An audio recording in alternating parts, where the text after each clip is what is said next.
Chapter 217. It was getting closer and closer to the new year. However, it seemed that this year was not destined to be too peaceful. Under the continuous disasters, the entire southern region did not feel any festive news. An adult red dragon appeared near Whiterun. Although Soren had long known that there was a dragon there, and it was an ancient red dragon, it was not until now that others had discovered its existence. This dragon caused a lot of chaos and attracted a lot of adventurers who tried to slay the dragon. At the same time, it threatened the surrounding cities and forced them to strengthen their defenses. The red dragon was an evil existence. The bureaucrats and nobles began to increase taxes on the existence of the dragon, using the excuse of guarding against the attack of the red dragon to collect money. They could always find all kinds of excuses to collect extra taxes. There seemed to be a migration of orcs near the mountains in the south. Because of the antagonism between races, the conflict in this area became more intense. It seemed that a war could break out at any time. There was little information about the desert area. However, it seemed that the trade route to the east was cut off by someone. It seemed that the chaos in the desert area was also spreading. No new cities were destroyed, but more turmoil was still fermenting. There seemed to be traces of devil worshippers north of the City of Wealth. The devils had just been cleaned up, and the bewitching devils seemed to have begun to appear. The appearance of the evil god followers was becoming more and more frequent. Almost every city had some unfamiliar faces. The elven court seemed to have also undergone a division. The ancient tree doctrine of the Druids and the gods' doctrine of the ancient tree doctrine had a fierce dispute. It was rumored that some of the high-grade droll who believed in the Tree of Life had left. Even the legendary Earth Walker felt a little dissatisfied with the elven court. The tree shepherds stood on the side of the droll. As the balance and protectors of nature, their beliefs were more inclined to the Tree of Life than the elven gods. Droll had always been the middle power of the elves. Although the elves were also very talented among other spellcasters, no spellcaster profession had more than Droll. This matter was still brewing and the conflict was still escalating. If there was no powerful force to intervene, it was very likely that it would lead to an internal division among the elves. Droll would split from the elves, give up the belief of the elven gods, and turn to the oldest Tree of Life. This doctrine was supported by a large number of droll from the outside world. At the same time, it was also widely spread among the other races. They called it the revival of droll. Among the humans, half-elves, orcs, half-orcs and other races, all the nomadic droll who were inspired by nature seemed to be very supportive of restoring the oldest belief in the Tree of Life. This caused the droll order in the entire world to shift. More than 60% of the droll had transferred their faith to the Tree of Life. The elven pantheon's influence in the droll was greatly reduced, and the various droll churches seemed to be plotting something. The power of the elven gods had declined. Before the time of troubles began, their strength had already declined. This seemed to be something that a certain existence was very happy to see. She had been waiting for this opportunity for thousands of years. The Queen of Spiders was weaving a spider web, waiting for the first prey to appear. Inside a dark canyon, a tall and handsome figure was moving forward. He was wearing a noble's robe and playing with a flute in his hand. In this very gloomy and terrifying canyon, he moved forward leisurely as if he was taking a stroll in a courtyard. A strange sound came, which seemed to be sharp and harsh. He listened carefully, then raised his hand and summoned a light. A dense shadow appeared in front of him. It was a palm-sized vampire bat. There were so many of them that they almost filled the dark canyon. Whoosh! A gust of wind came and the overwhelming number of vampire bats flew up. They had sharp fangs and dark red wings. There were probably hundreds of thousands of them. After flying up, they almost covered the sky in the canyon. With so many vampire bats, even a legendary profession would be dangerous, but the person in front of him was not worried at all.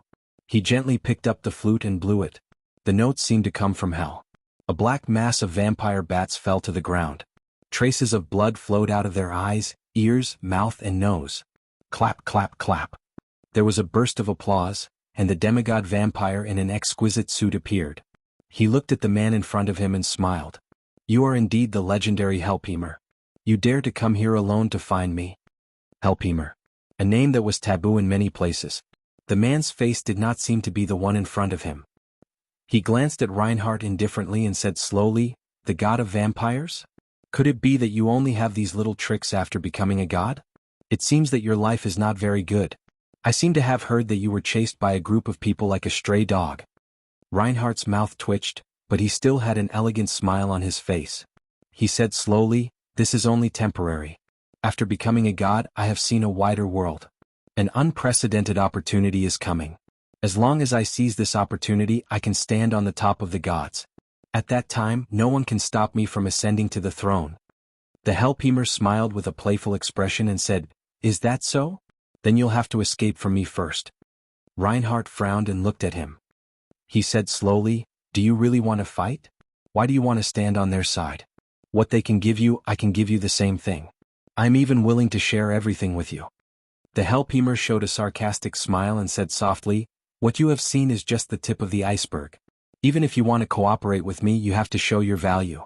There are countless weak gods like you in the Pantheon Temple." The figure of the Helpheimer disappeared strangely. It was like an invisible sound wave spread, and the nearby vampire bats fell to the ground and died. Snake Island. Soren stood on the dock overlooking everything. In just 3 days he had recruited hundreds of pirates. Now his men had reached more than 300. Adele's valiant figure stood at the bow of the ship. Next to her was the first mate promoted by Soren. Now that they had enough strength, it was time to clean up the other enemies. Pirates did not need to be trained, nor did they need to be nurtured. This was a survival of the fittest profession. The strong would survive and the weak would be eliminated. "Let's go." Soren gently landed on the head of the killer whale. Facing the awe-inspiring eyes of the other pirates, there was only a hint of anxiety in his eyes. Because he heard a piece of bad news. It seemed that the influence of the throat cutter was greater than he expected. It even alarmed one of the pirate kings who ruled near the south coast. The pirate king, the Swamp King. It was not a human but a hybrid between a swamp giant and a lizard man. The intelligence of the giant race had always been low, but this pirate king was an exception. The probability of cross-race breeding was very low. It was said that its birth was due to some forbidden spells. The lizard men were amphibious creatures. They could move on land as well as in water. The Swamp King was one of the pirate kings who ruled near the south coast. Its pirates included humans, lizard men, murlocs, hybrids, and so on. If it weren't for the exclusion of racial lineage, its control of the south coast would be more firm. The 3 pirate kings each had their own allegiances. Among them, the Amazon pirate king was backed by the Storm Church. She was a pirate king who believed in the Storm Lord. Another pirate king with half Amazon blood was a non-human creature. He had the support of the Naga Sea tribe and believed in the sea goddess. The last pirate king was the Swamp King. He did not believe in any of the gods above, but gave his faith to the demon god in the abyss. That was the king of the deep sea, the ancient demon, Dagon. There was a religious text that said, "In the mortal world, Dagon's cult prevailed in the coastal areas.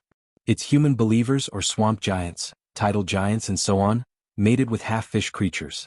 At the cost of tarnishing their bloodline, they gained great power, rich fishing, and strange treasures from the demon lord." Yes. The Swamp King was a monster born for certain reasons.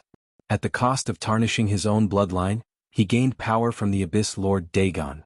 However, an accident occurred during the ritual. The person in charge of the ritual did not please the evil lord of the abyss, and it did not gain much power. On the contrary, an unexpected offspring born during the blasphemy ritual, which was the current lord of the swamp, received power from the lord of the abyss, Dagon. So, a monster with a mix of lizard man and swamp giant blood was born. Not only did it have great power, but it also had the wisdom of a demon. Although this wisdom seemed a little crazy, it still became one of the 3 pirate kings on the south coast. This pirate king controlled the south coast near the deep sea. Its lair was said to be in a place called Demon Island, and only the most vicious pirates would seek refuge there. It was also the only pirate king that did not play by the rules. Although the pirate kings had great power and influence, they were still inextricably linked to the church. Almost all of them acted for their own interests and situations. Only this Swamp King liked to mess around. If it was not satisfied with the rise of a powerful pirate on the south coast and attacked Soren, then Soren really did not have much confidence in defeating it. He needed the power of Vivian. Although Soren could ask for help from the Sea Temple, it also meant that he had to pay a price. Not to mention that the news was told to him by the Naga Siren priest. Soren still remembered the meaningful expression on the priest's face when she said this information. Chapter 218. Soren didn't know if it was an illusion or not. He always felt that the Naga Siren priest was cheating him. The Swamp King suddenly became interested in his newly risen pirate force. It was impossible that no one was behind this. Moreover, the rumors of the throat cutter spread so quickly. Not only did it increase his reputation, but it also expanded the influence of the Sea Temple that the Throat Cutter served. Because the Throat Cutter worked for the Sea Temple, the more widely the Throat Cutter spread, the more others feared the Sea Temple. In the legendary naval battle, the Naga Siren Priest defeated the son of Dagon, and the Throat Cutter was labeled as the Sea Temple.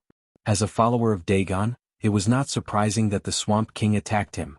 Sure enough, the original inhabitants of this world are not simple. Soren looked at the sea in the distance, but his heart was not calm. Whether he won or lost, the Sea Temple would be the winner in the end. First of all, if the Swamp King attacked him, it would force Soren into a very dangerous position. If he couldn't deal with the Swamp King, then he had to ask for help from the Sea Temple. The Naga Siren Priest was waiting for this opportunity.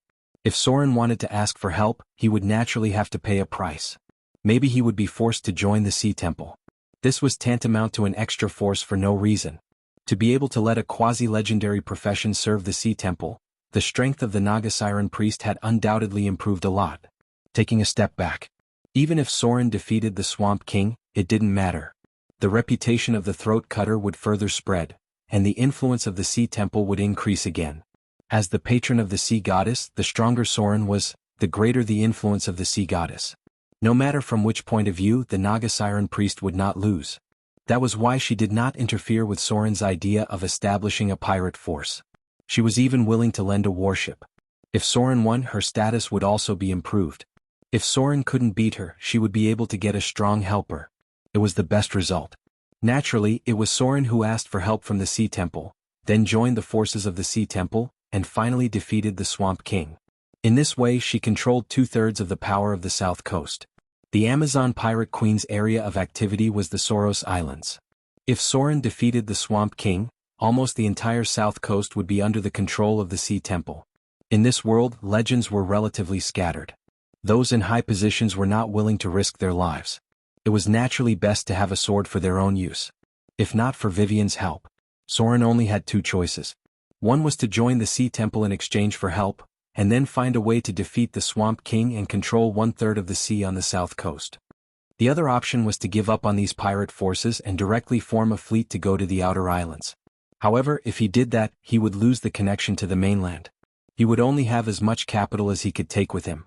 The progress of his future development would be greatly reduced, and it would be difficult to establish a connection with the mainland in a short period of time.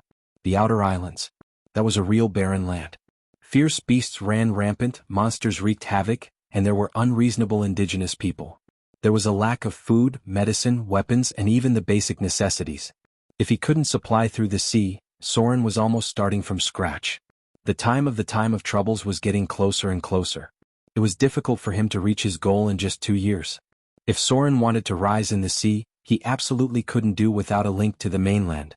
Now I can only destroy the sea wolf first.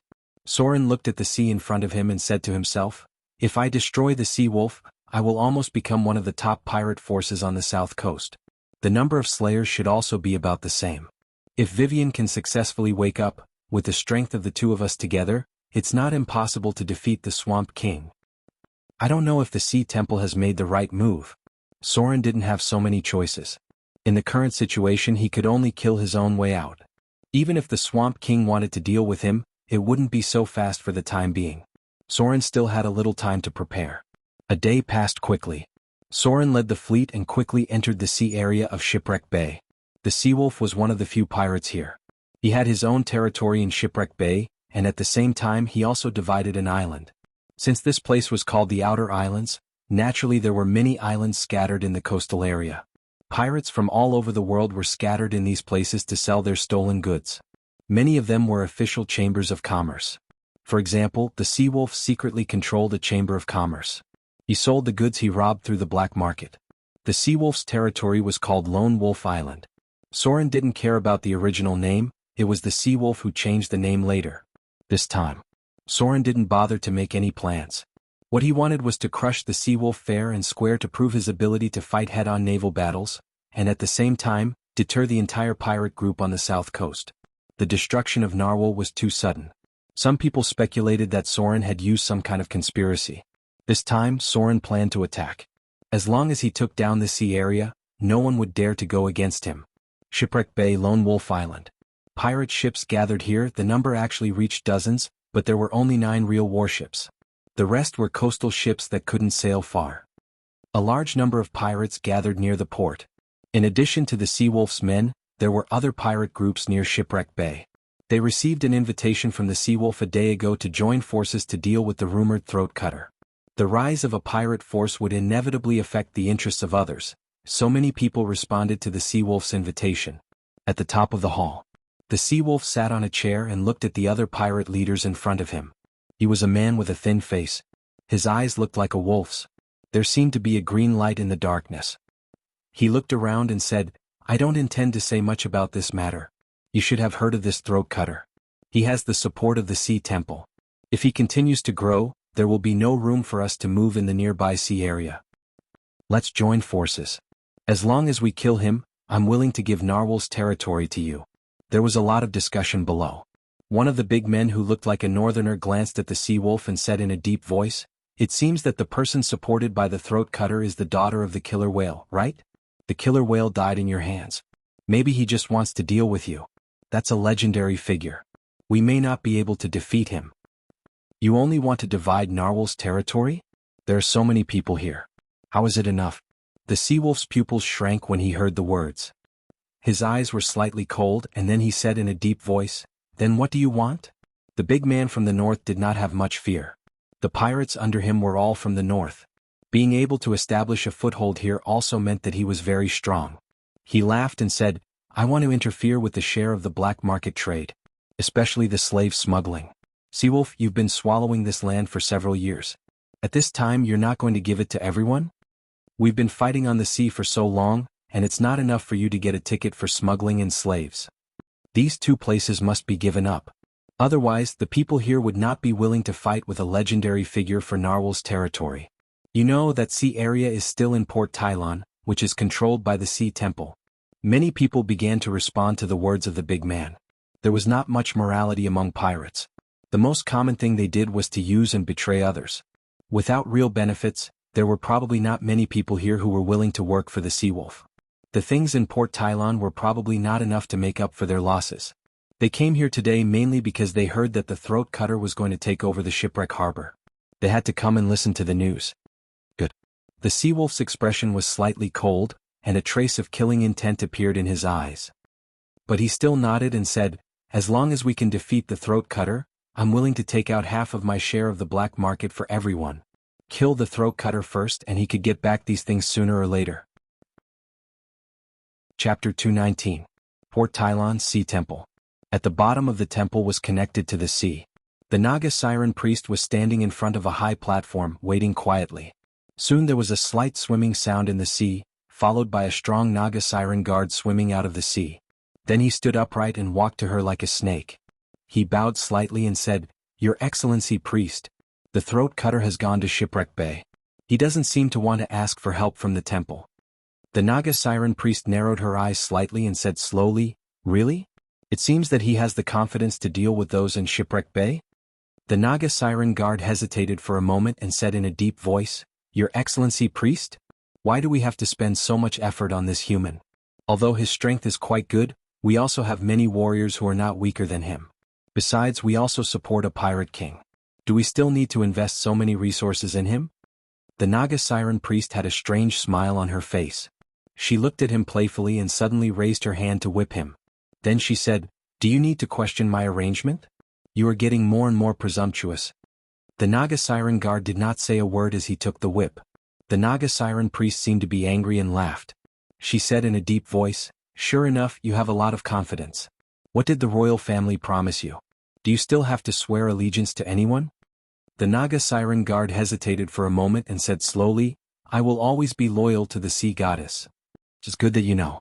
The Naga Siren priest looked at him coldly and said, "Although Ashrad is one of the 3 pirate kings, he is more inclined to the Naga Siren royal family. His forces are more supported by the Naga Siren royal family. Don't think that I don't know what those guys are thinking. Wasn't the last big purge enough? They want to resurrect that monster. Although the sea goddess has fallen into a deep sleep, she is still the master of the sea. No one can threaten her rule. It is impossible for a loser who has been killed by the goddess to rule the sea again." The Naga Siren priest seemed to be warning something. Then she said slowly, "We need the power of that human. Although the faith of the sea goddess is spread all over the sea, it is mainly concentrated on the Naga sirens and the Murlocs. We don't have much faith among the humans. This is already the closest place to the humans. Just the coastal islands alone are already blocked by other forces. If we want to spread the faith of the goddess of ocean to all the places along the coast, we must rely on the power of human beings. There are too many humans. Their significance to the goddess is greater than the sea races. Although the Naga clan has many powerful believers, can they move around in human places? Could they spread the faith of the goddess on land? They can't even enter the coastal cities. Here, in this port Tylon, we spent hundreds of years to gain a foothold, but even now I can't appear in front of humans at will, because humans are a very xenophobic race. They fear us. There are very few cities along the coast that we can influence. The core forces of the Sea Temple are almost unable to enter these cities. We need the power of a human. That human is the easiest legend for us to rope in. Moreover, I can see the potential in him. If such a person can join the Sea Church, we should soon be able to spread our faith to the coastal cities. Send out the ghost ship. We need to pay attention to his movements. He actually thinks that he can deal with the Swamp King by subduing those pirates. Those trash may not even be able to stand under the Swamp King's monster. Right. The Naga Siren priest thought for a moment and then said, "Pay attention to the movements of the devilfish. If necessary, let the co-fishmen intercept them. These monsters have been raised for a long time. Send someone to contact Ashrod. The son of Dagon has been seriously injured. This time we must completely eliminate the believers of the King of the Deep. He will be a good bait. The Swamp King is a stupid and barbaric opponent. There is no way he can refuse the temptation of the goddess of ocean. As long as he can kill him, the Swamp King can perform the highest level of blasphemy sacrifice. The demon lord Dagon will definitely be happy to respond to the sacrifice prayer held by the goddess of ocean." Shipwreck Bay. Soren stood at the bow of the ship and looked at the pirate ships in the distance. The number of ships in front of him was a little beyond his estimation. There were all kinds of flags hanging on them. Almost half of the pirates in Shipwreck Bay appeared here. However, there were not many warships that were a real threat. There were probably only about a dozen ships, and the rest were fast ships operating in the coastal waters. This kind of ship was prepared by the small pirates. They relied on speed to catch up with the cargo ship and then threw out the hook to board the ship. So many enemies. There was the sound of a pirate swallowing his saliva, and it seemed to be a little trembling.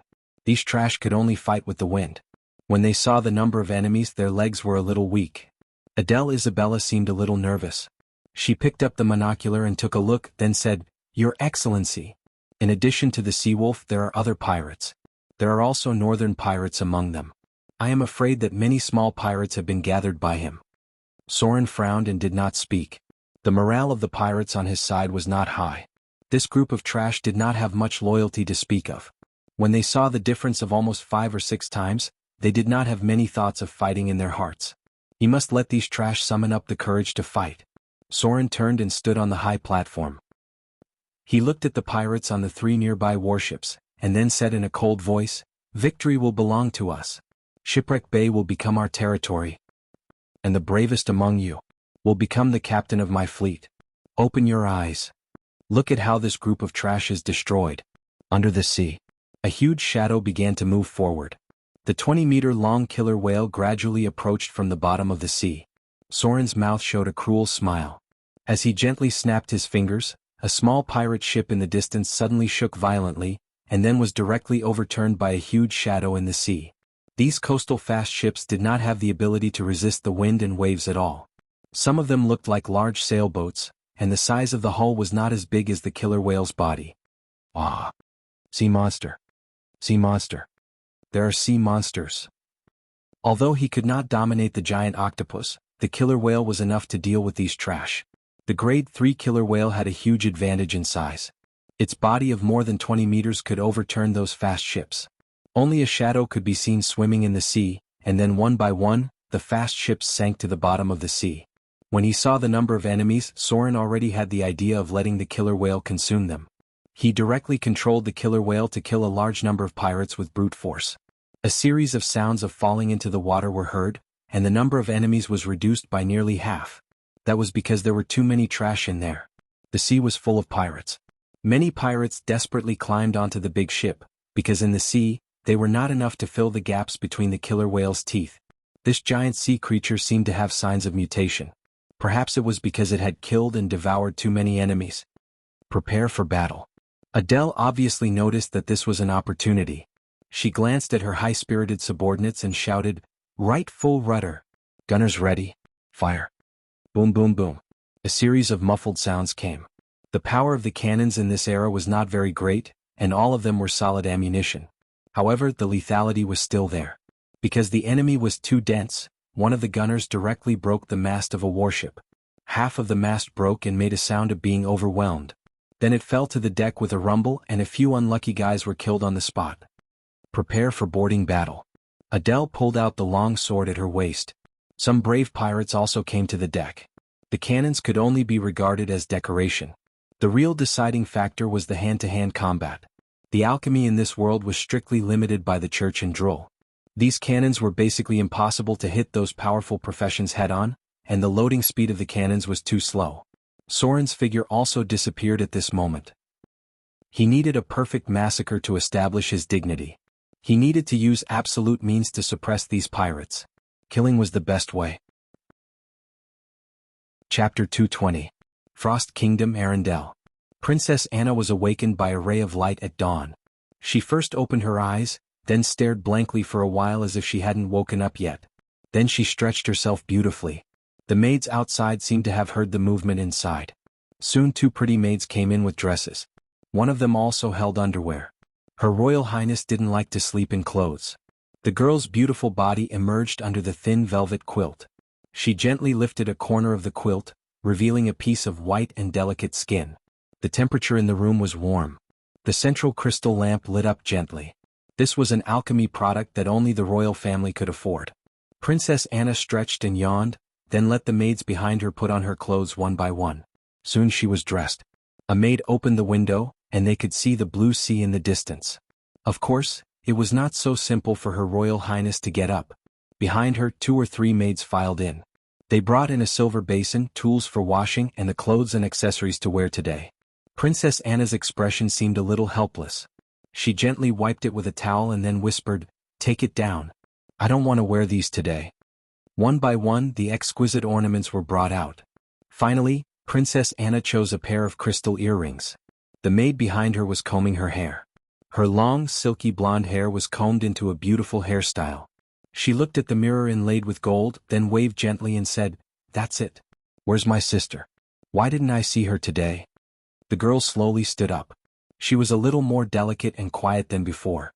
Her thin face had regained its rosy color, and her body seemed to have grown a little. Her chest looked bulging after wearing the crystal dress. Princess Anna stood barefoot on the floor covered with a soft carpet. Suddenly she seemed to have found something. She pulled the maid in front of her and gestured. Then she smiled and said, "Tina, have you become shorter? Or have I grown taller?" "Your Royal Highness has grown taller." The maid smiled, took a pair of delicate moccasins and whispered, "Your Royal Highness has grown so much taller than before." She measured it with her fingers. It was probably less than a centimeter. It took Princess Anna nearly an hour to get up and dress up. After that, all the maids left, leaving only her 2 personal maids. She stretched a little and placed her slender hands on her waist. Then she muttered, "It's a little tight. Am I a little fatter than before?" He had been sleeping a little too much recently. If she thought of that person, she would feel inexplicably wronged in her heart. Then she would lie on the bed and sleep. Is he okay? Where is he now? Will he marry me? The young girl looked into the distance, lost in thought. The 2 maids beside her looked at each other and didn't say anything. If Her Royal Highness thought of that man, she couldn't help but stare blankly. They couldn't understand why the princess would like such an adventurer. Although the man was a little handsome and seemed to have some strength, he was still just an adventurer. There were many outstanding noble young men in the kingdom, and princes from other countries who wanted to marry her. In their opinion, any one of them was much better than an adventurer. Princess Anna didn't stay in a daze for long. In fact, she had gradually gotten used to it. The original impulse had completely subsided, but occasionally she would miss him. This kind of longing was not as strong as before, but she would still think of him from time to time. In the palace, Princess Anna came out in a red cloak. She looked at the captain of the guards in front of her and could not help but frown slightly. "Where's my sister? Isn't she here?" The captain of the guards bowed slightly and replied, Her Majesty the Queen has gone outside the palace and should be back soon. Is that so? Princess Anna nodded, then sat on the throne and began to deal with the documents. In fact, many things in Arendelle were now handled by her. The young girl opened the documents and read. Several maids stood next to her, conveying her orders from time to time. She flipped through the documents quickly. After reviewing a pile of documents, she looked up and murmured, "My sister seems to have been going out a lot recently. What's the matter with her?" The people next to her didn't answer. They couldn't ask about Her Majesty the Queen's affairs. Tap tap tap. A series of footsteps sounded, and then a handsome man came in. He had obvious northerner characteristics and was wearing heavy armor. When he saw Princess Anna on the throne, he bowed slightly and then said, "Your Highness, the Vrykul people seem to be a little dishonest again. They attacked our fleet and looted many villages." Vrykul people? Princess Anna raised her head and frowned slightly. There was a trace of anger in her eyes. She said, "Are those pirates dishonest again?" She was the heir to the kingdom of Arendelle. Since she began to manage the kingdom, she had understood that one of the most troublesome problems of the kingdom was the Vrykul people. This group of human beings living in Iceland was very difficult to deal with. They were strong and barbaric. Because of the harsher living environment than the Frost Kingdom, they were born pirates and looters. These guys maintained an ancient, traditional, and barbaric belief. They believed that only the souls of those who died in battle could return to the kingdom of the gods they believed in, while the souls of those who died in bed could only fall into the river Styx. Therefore, these guys would always fight, and sometimes they would choose to end their lives with a battle. After the Princess Royal ascended the throne, she severely punished them. Although this made these natural pirates a lot more restrained, they still looted and attacked Arendelle from time to time every year because they did not have enough materials to live without looting. These guys believed in the totem god of war and liked to place dragon head symbols on their warships. Because of the god behind them, even the Princess Royal could not do anything to them sometimes. They were like locusts attacking coastal areas and merchant ships every year. If they encountered the kingdom's army, these guys would flee back to Iceland. There were many people in this world who coveted Arendelle's wealth. The Vrykul people were just one of them. If it had not been for the Princess Royal's strong ascension to the throne, Arendelle would have fallen into war long ago. Princess Anna couldn't help but rub her forehead. For this kind of problem, she was often not as decisive as the elder princess. After all, she was just a young girl. The education she received in the past didn't give her enough experience to solve all this. She frowned and looked at the guard captain next to her and whispered, "Hasn't my sister come back yet? Where did she go?" The Princess Royal's recent movements were unknown. She seemed to have gathered a lot of court wizards. Recently, the affairs of the kingdom were handed over to Princess Anna. No one knew what she was going to do. Time passed little by little. At about noon, the figure of the Princess Royal appeared, and beside her stood a mysterious woman covered in a cloak. No one knew why.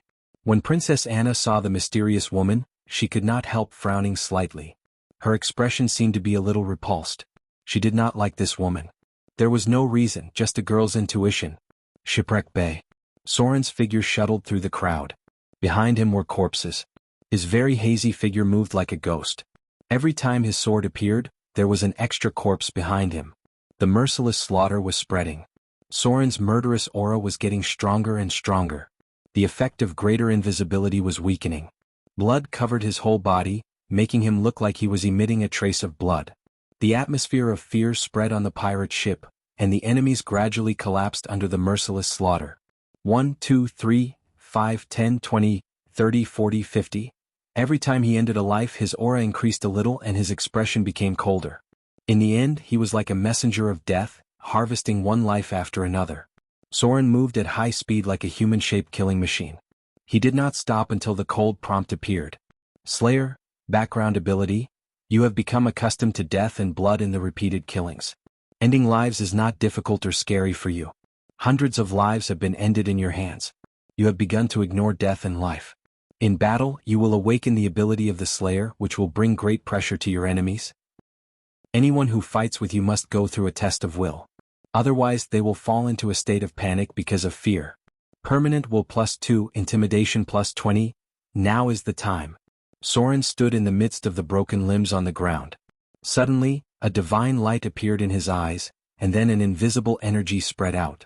The nearby enemies seemed to feel a great fear, as if they had been hit by the fear spell and ran for their lives. This fear was so difficult to resist. It was like a brand in their hearts. Not only the enemies of Soren, but even the men he recruited felt inexplicable fear. It was as if even their souls were trembling. The divinity value was rapidly changing. Just when Soren's aura reached its peak, in a room in Port Tylon, Vivian's figure also floated strangely. Her white little hand seemed to move, her eyelids trembled slightly, then her index finger bent and moved, and then her lips moved slightly as if she was making some sound. Suddenly, she opened her eyes and subconsciously shouted out a sentence. "Brother?" Vivian's petite figure fell from the air. She looked at the white princess dress on her body and did not seem to like it very much. She waved her hand and changed into a black princess dress.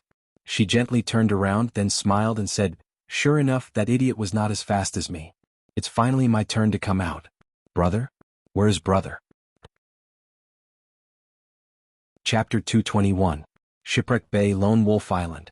Soren sat in the main chair in the hall, then silently looked at the captives in front of him. A large number of people were kneeling in front of him. All of them were the pirates who fought with Soren. These guys were stunned from the beginning to the end. They had just reacted to the attack of the mutant killer whale, but they were scared out of their wits by Soren's slaughterer form. The overall strength of the pirates was still very good. On average, they could reach about grade 2, which was equivalent to the city guards in various places. However, they did not have such a strict training method. Their fighting style was more of a guerrilla warfare, and there was no way to form a formation in the sea. If a wave hit the hull and shook the ship, it would be a tragedy if they did not have enough sense of balance. Therefore, most of the pirates were agile melee professions. Some of the more advanced pirates could even fight on the mast. Seawolf was a grade 4 warrior. Soren found that it was really easy for him to deal with the warrior now. Maybe it was because of the suppression of attributes, his strength and speed in the slaughterer form were obviously higher than the enemy. A shadow jump and backstab directly killed Seawolf. Soren still remembered the expression of the other party when he died.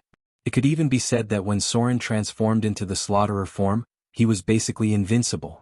The number of captives captured was quite large. After killing Seawolf, the other party almost collapsed.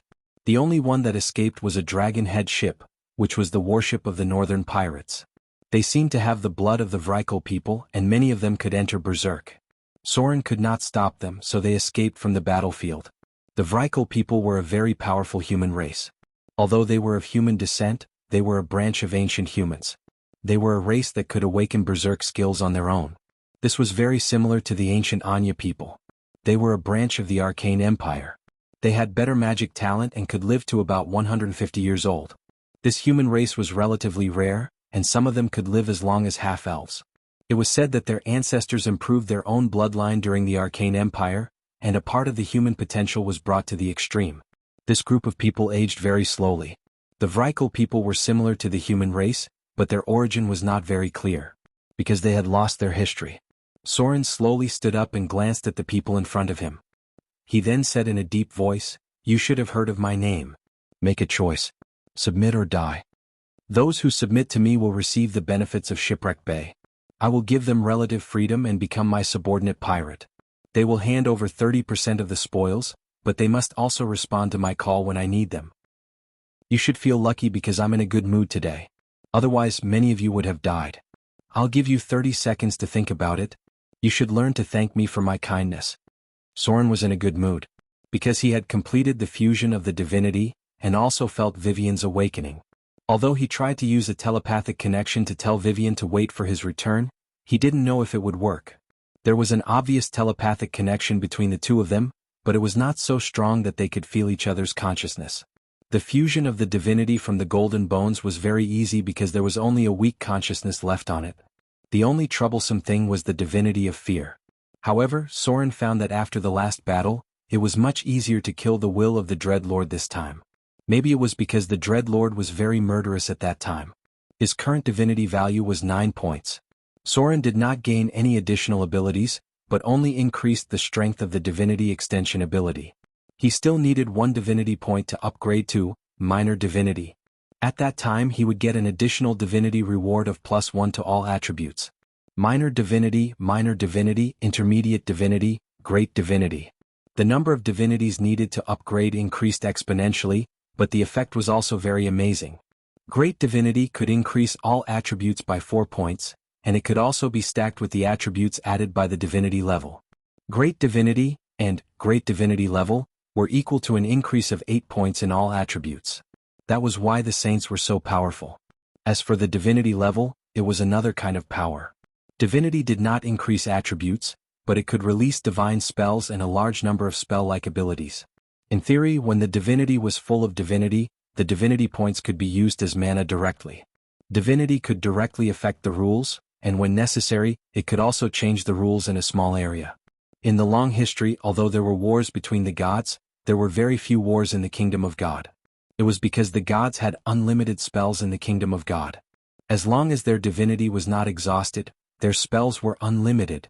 However, the material plane could not accommodate too much divinity, because the kingdom of God was a domain world with a semi-energy structure. The material plane was a different situation. The incarnation of the gods could only mobilize a part of the power. Soren got the answer he wanted. He looked with satisfaction at the pirates in front of him who were full of fear and humility at the same time. These guys seemed to be honest. Although they did not have much loyalty, Soren only needed them to submit to him. The real fighting power was not these guys. Your Excellency. Soren's promoted first mate quickly walked in. After this battle, the pirates who were first subdued seemed to be more united. They obviously regarded themselves as Soren's confidants, and because of the victory of the battle, there was an additional sense of worship. After all, pirates were a group of people who liked to follow the strong. The young first mate looked at the others in the hall, then bowed and said, "Your Excellency, you'd better take a look at the back. We found some strange captives in the sea wolf cellar." Yes. Soren heard this and narrowed his eyes slightly, then got up and walked outside. Adele was also waiting outside. When she saw Soren, she immediately nodded and whispered, "There are 3 people in the sea wolf cellar. They don't look human. They look a little strange." Soren nodded and walked towards the cellar. At the same time he said, "You go and supervise the wealth. Anyone who dares to hide it will be killed." "I'll go down and take a look." Adele's expression was serious and a cold light appeared in her eyes. She nodded without hesitation. For a while now, she already knew that Soren was the kind of person who paid attention to rules. Those who did not follow the rules set by him would be killed without mercy. The cellar was very dark. Soren's men quickly lit a torch. When he walked in and took a look, Soren's face showed a trace of surprise. Because there were 3 humanoid creatures shackled in the cellar. They looked a little similar to elves, but their skin was grayish-black. Their pupils were slightly red, a little scarlet, and their hair was snow-white. They looked tall and strong, and their bodies were full of a sense of strength and coordination. This meant that they were naturally stronger than ordinary people. These creatures had a higher starting point and talent. Drows. Soren glanced at the 3 guys who looked tired and had many wounds on their bodies. It seemed that they had been hungry for a long time. He murmured, "No. Is it a half-drow bloodline? Which branch of drows are you descendants of?" The other party tiredly raised his head and opened his mouth to say something, but no sound came out. He was too tired. He also seemed to be very hungry. He didn't even have the strength to speak. Drows were born with high attributes and they also had a strong racial bonus. If such an enemy was not affected by hunger, it would be very dangerous even if their hands and feet were shackled. Soren glanced at them and ordered, "Give them some food and water. Then bring them up." After that he turned and walked outside. He didn't expect to encounter drows on the surface world. Although they looked like half-drows, it was still a very rare thing. He didn't know where Seawolf caught them. Time passed by little by little. When Soren waited in the hall for half an hour, his men brought up the 3 exhausted half-drows. They seemed to have recovered a little energy after eating, but their condition was still very bad. It seemed that they had been trapped in the cellar for a while. Only with their racial talent could they withstand it. If it was a slightly weaker ordinary person, they might have died in there. These half-drows had handsome faces. They were all men and their strength seemed to be close to grade 3. Soren glanced at them, frowned slightly, and then said, "Who do you believe in?" This sentence seemed to have a special meaning. One of the drows, who looked like the leader, raised his head and said in a low and hoarse voice, "We believe in the Dark Maiden." Sure enough, they were believers of the Dark Maiden. Soren's eyes showed a hint of understanding. It seemed that he was not surprised by this answer. He stood up and looked at the half-drow in front of him, then pulled out his curved sword and put it on his shoulder and said in a low voice, "The Dark Maiden has fallen. If I remember correctly, your branch of drows has been slaughtered by the Queen of Spiders. I'm very curious as to why there is still a branch like yours left. Did you escape the Queen of Spiders' pursuit?" Soren lifted his hair with his curved sword and saw a special mark, which seemed to be a family emblem. This was not a lone half-drow. He came from a family of drows. In Soren's memory, this branch of drows was almost dead, but he didn't expect to meet them overseas. Could it be that one of them escaped overseas and avoided the Queen of Spiders' pursuit?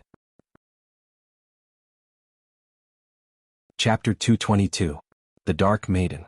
She was a very special deity because she was the only deity in the good camp among the drows. The Dark Maiden was a goddess full of melancholy and sorrow. In addition to protecting all the good drows, she also protected those drows who hoped to return to the surface world and live in peace. Most of the evil drows were burning with anger against this good goddess, but for those drows who tried to escape from the Queen of Spiders, she was a welcome ray of hope. The Dark Maiden loved beauty and peace, but she was not stingy with fighting back against those who tried to hurt her believers. Her appearance was that of a tall dark elf with smooth and soft skin, with long silver hair that flowed to her ankles. She was called Lei Feng by many people, and was a very good and kind god. Unfortunately, she died. She was the daughter of the Elven King and the former Queen of Elves, the daughter of the current Queen of Spiders, but she died in the hands of her own mother. The Queen of Spiders was still the final victor. She killed her own daughter, the Dark Maiden of the past, and then took her divine power and priesthood, and thus completely unified the drows in the Underdark. There had never been a god that made Soren so afraid. The Queen of Spiders was definitely the only one. He still remembered the fear when he served this evil goddess, and her various desires and needs. If the nature of a woman was fickle, then the nature of a goddess was even more fickle. No one could understand the thoughts of the Queen of Spiders. In the past, the Dark Maiden accidentally joined the Queen of Spiders' rebellion plan and was exiled by the Elven King.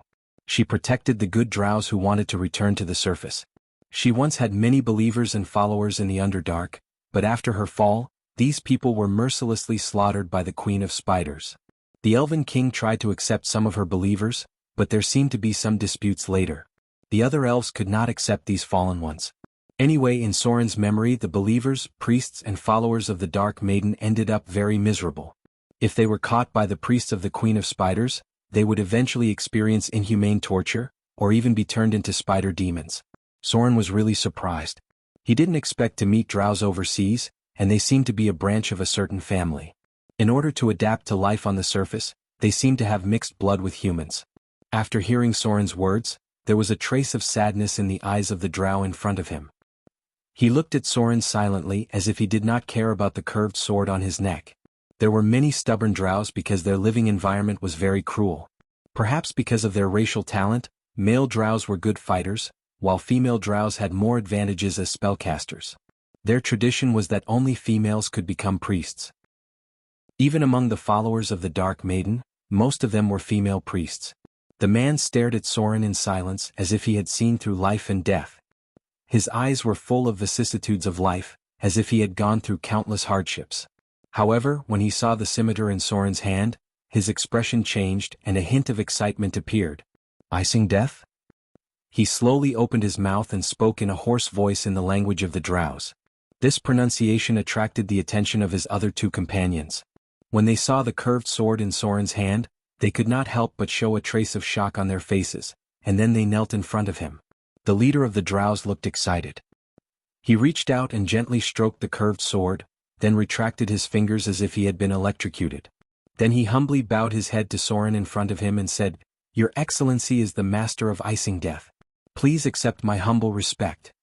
Icing death? Soren froze for a moment, then looked at the expression of the drows. He frowned slightly as if he remembered something. It seemed that the previous owner of the legendary curved sword Icing Death was a legendary drows. He had a high reputation among the believers of the Dark Maiden. If these drows were believers of the Dark Maiden, they might really know this curved sword. But the Dark Maiden had fallen for so long, how could they still maintain their faith? These guys was really tough. Maybe they are useful to me?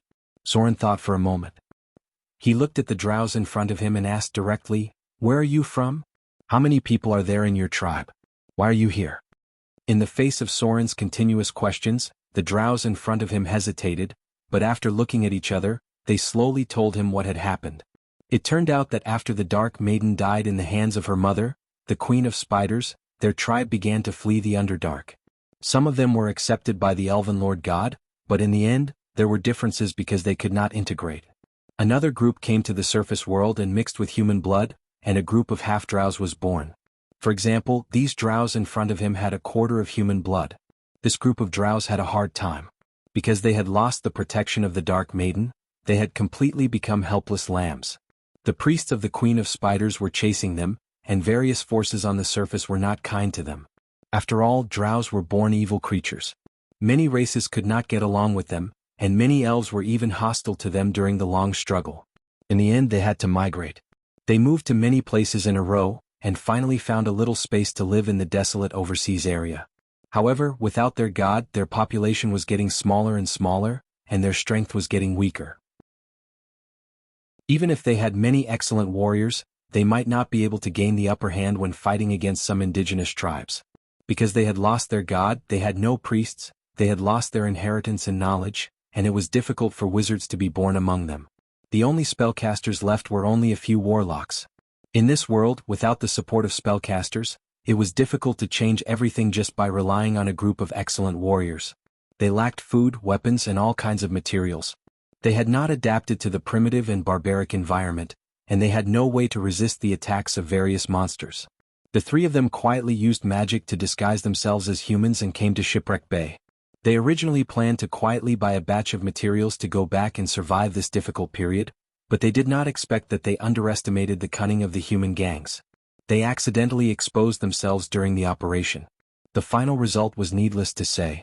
They were surrounded by enemies several times, then captured by the Seawolf. After that, they were locked in the cellar. The Seawolf probably did not know what to do with these half-drows. Sure enough, it was a history of blood and tears.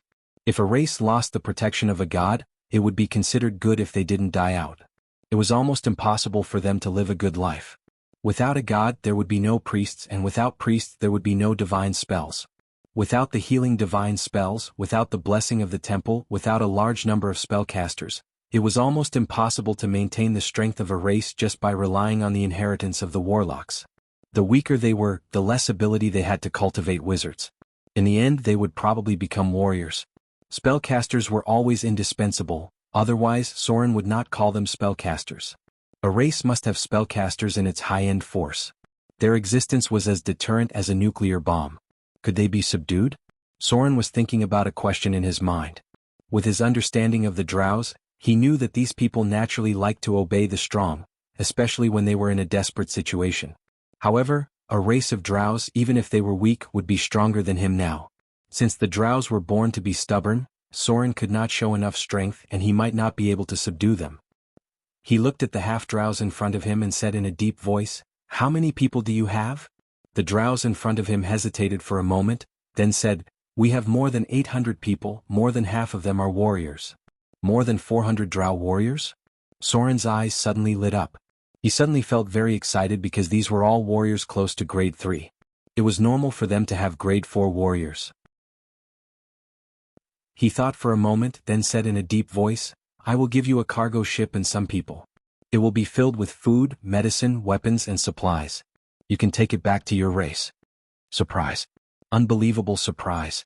The three drows looked at Soren with unimaginable eyes, and then knelt on the ground as if they were about to cry.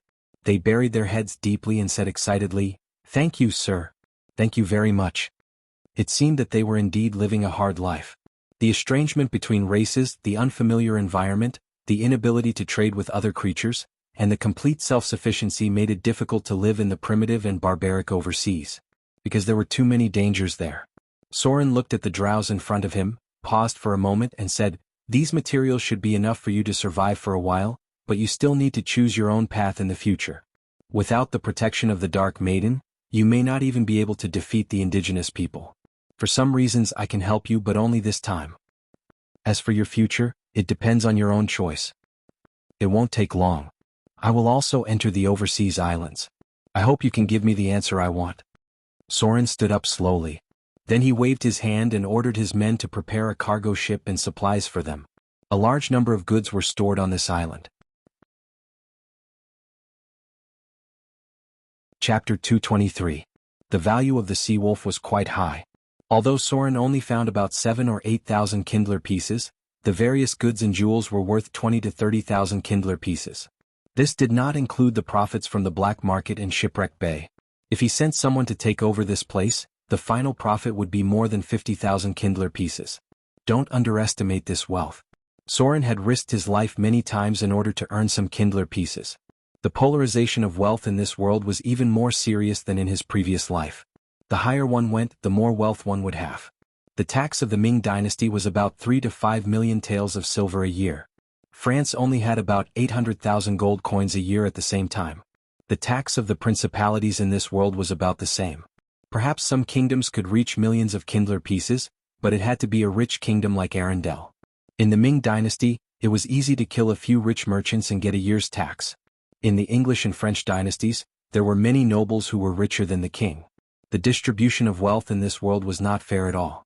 The money Soren earned from killing 2 groups of pirates was equivalent to a city's tax for nearly a year. This money was very useful. Although many of them were goods, there were ways to get rid of them. If it weren't for the wealth accumulated from killing the pirates, Soren would not have easily given away a ship's worth of goods. This was a very necessary investment. With the intelligence of the drows, they naturally knew what Soren wanted. However, because he was not strong enough, Soren wisely did not speak. If he spoke and the other party did not agree, it would be easy to create estrangement. It was better to get closer to them first, and then after he opened up his own situation he could conquer them all at once. The value of these drows was amazing. Not only were they strong but more importantly they could be a source of faith and build the framework of a church. Because there must be a priest of the Dark Maiden among them.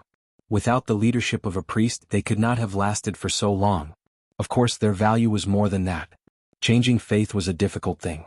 Even if they could not be the source of faith for Vivian to fight against the Dread Lord and the demigod vampire in the future, they could also help Vivian expand her faith and complete the framework of the church.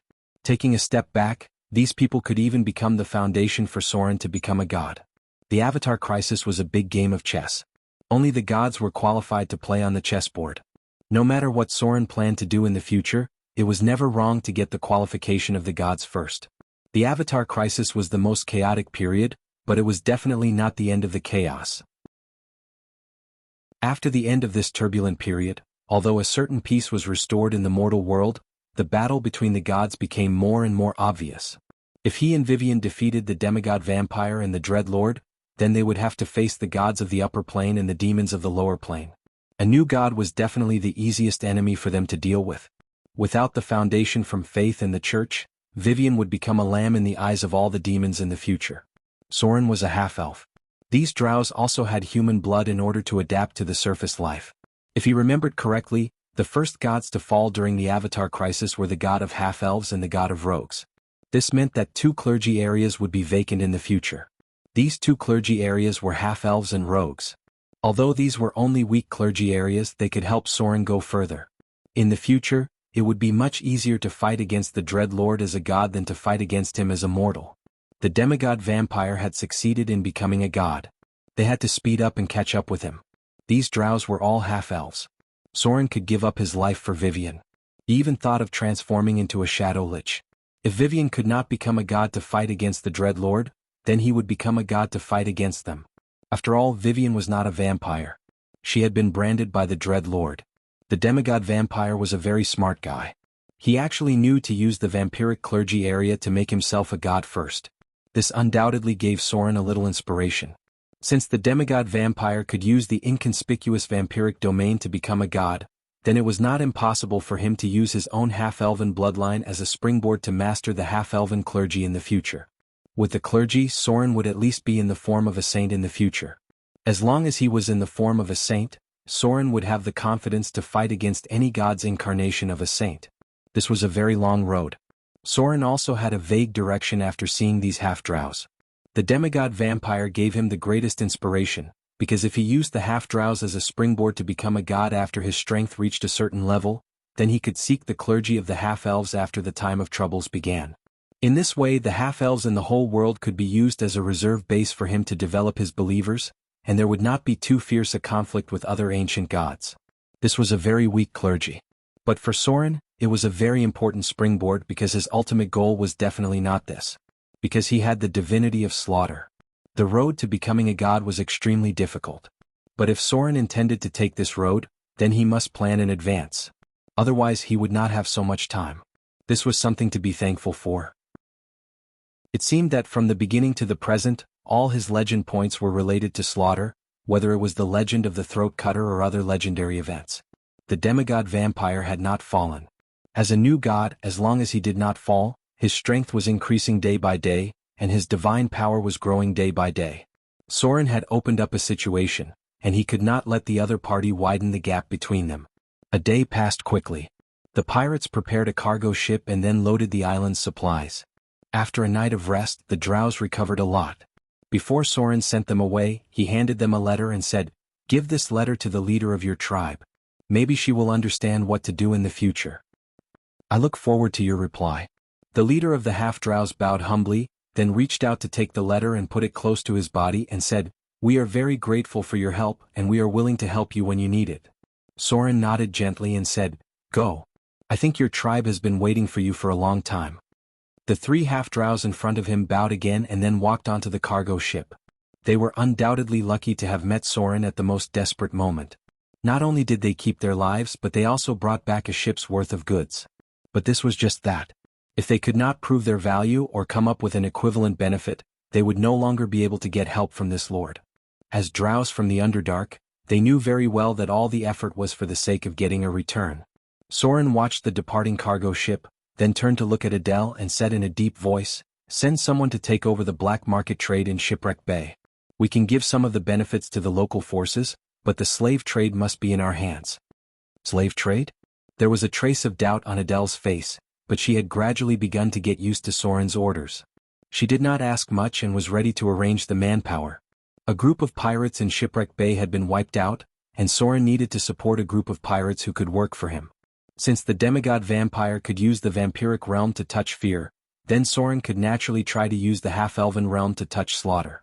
In all aspects, Soren actually had an advantage because no matter whether he became a god or not many people would be energetic enough to run thousands of miles to kill him.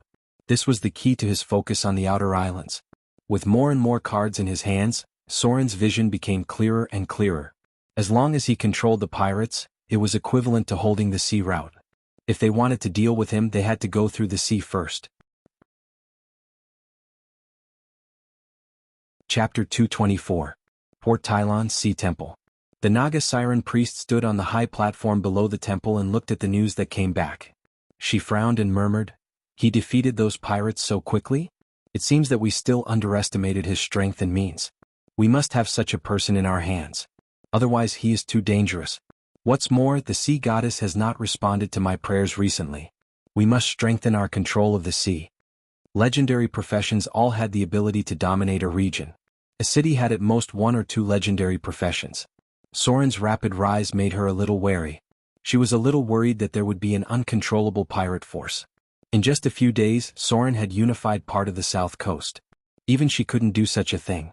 However, there was also a trace of fear in her heart because from the information she collected from all aspects, she found that Soren was an extremely decisive person. Such a person must not be pushed too hard. There was a moment of silence. A strange smile appeared on the Naga Siren priest's mouth, and she said slowly, "Reveal all his information to the Swamp King and inform the others not to help him secretly. His reputation has spread a little too far. To deal with such a person, we must suppress his arrogance and then draw him over. Otherwise, the stronger he is, the harder it is for us to control him." "Right. Pay attention to that little girl. Maybe she will be useful." On the roof, Lillian's petite figure sat on the roof. Her white feet were hanging outside the eaves. If others saw it, they would be shocked. After all, it was close to the height of a 3-story building, and the little girl was obviously only 8 or 9 years old. She tidied up her skirt with her white and tender hands, then looked at the sea in the distance. From time to time she would tilt her head and play with her hair. Sometimes it was a single ponytail and sometimes it was a double ponytail. She also pouted and said, "My hair is so short. It doesn't look good even if I tie it up. Ah, this stupid Vivian.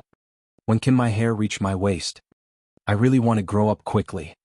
She swung her fair feet and her little head from side to side as if she was bored. She sang in a childish voice that was out of tune. "We are bad guys. We are villains. They are afraid of us. No one will dare to bully us anymore. Ba ba ba. Who dares to bully me, the Witch of Terror, Lillian? Stupid Vivian." He couldn't even come up with the lyrics properly. What a useless idiot. He was tone deaf. Just as Lillian was blaming Vivian for her poor singing, an angry Loli's voice rang in her head. Idiot. Idiot. You're the idiot. Let me out quickly. Otherwise, if Big Brother finds out, he will definitely spank you. The little girl curled her lips playfully, revealing a sly smile as she muttered to herself, I'm not going to let you out, I'm not going to let you out. Bite me. I won't bite you. Vivian said weakly, I won't be fooled again. I was fooled by you last time. I'm also in pain after biting him. Poochie. Lillian giggled playfully. That's why I said you're an idiot. We share the same body, so it's natural for me to feel pain for you. Do you think you won't feel pain just because I have the control? The two of them had been together for a long time. It seemed that they had crossed swords like this many times, and there seemed to be some dark history. I'm so bored. Lillian lay on the roof, swinging her little feet in boredom as she muttered to herself, when will Big Brother come back? Why don't we go kill people and set fires? That's how that vampire gathered his power. Maybe we can also become gods.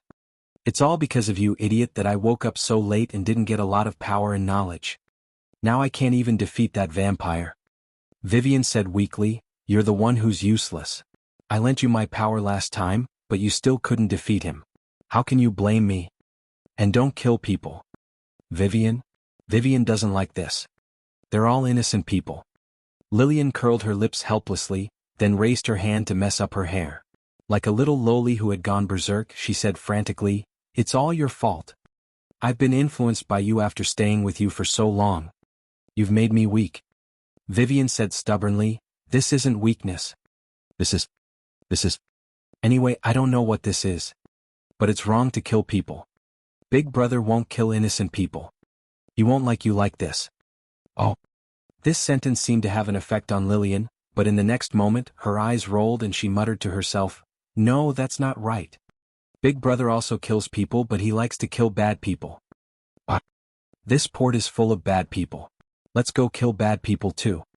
That way Big Brother won't be angry. The little girl flew up. Vivian seemed to be frightened and hurriedly said, no. You're crazy. You lunatic. I'll get angry if you continue like this. Plop. Lillian, who had just flown up, suddenly fell down.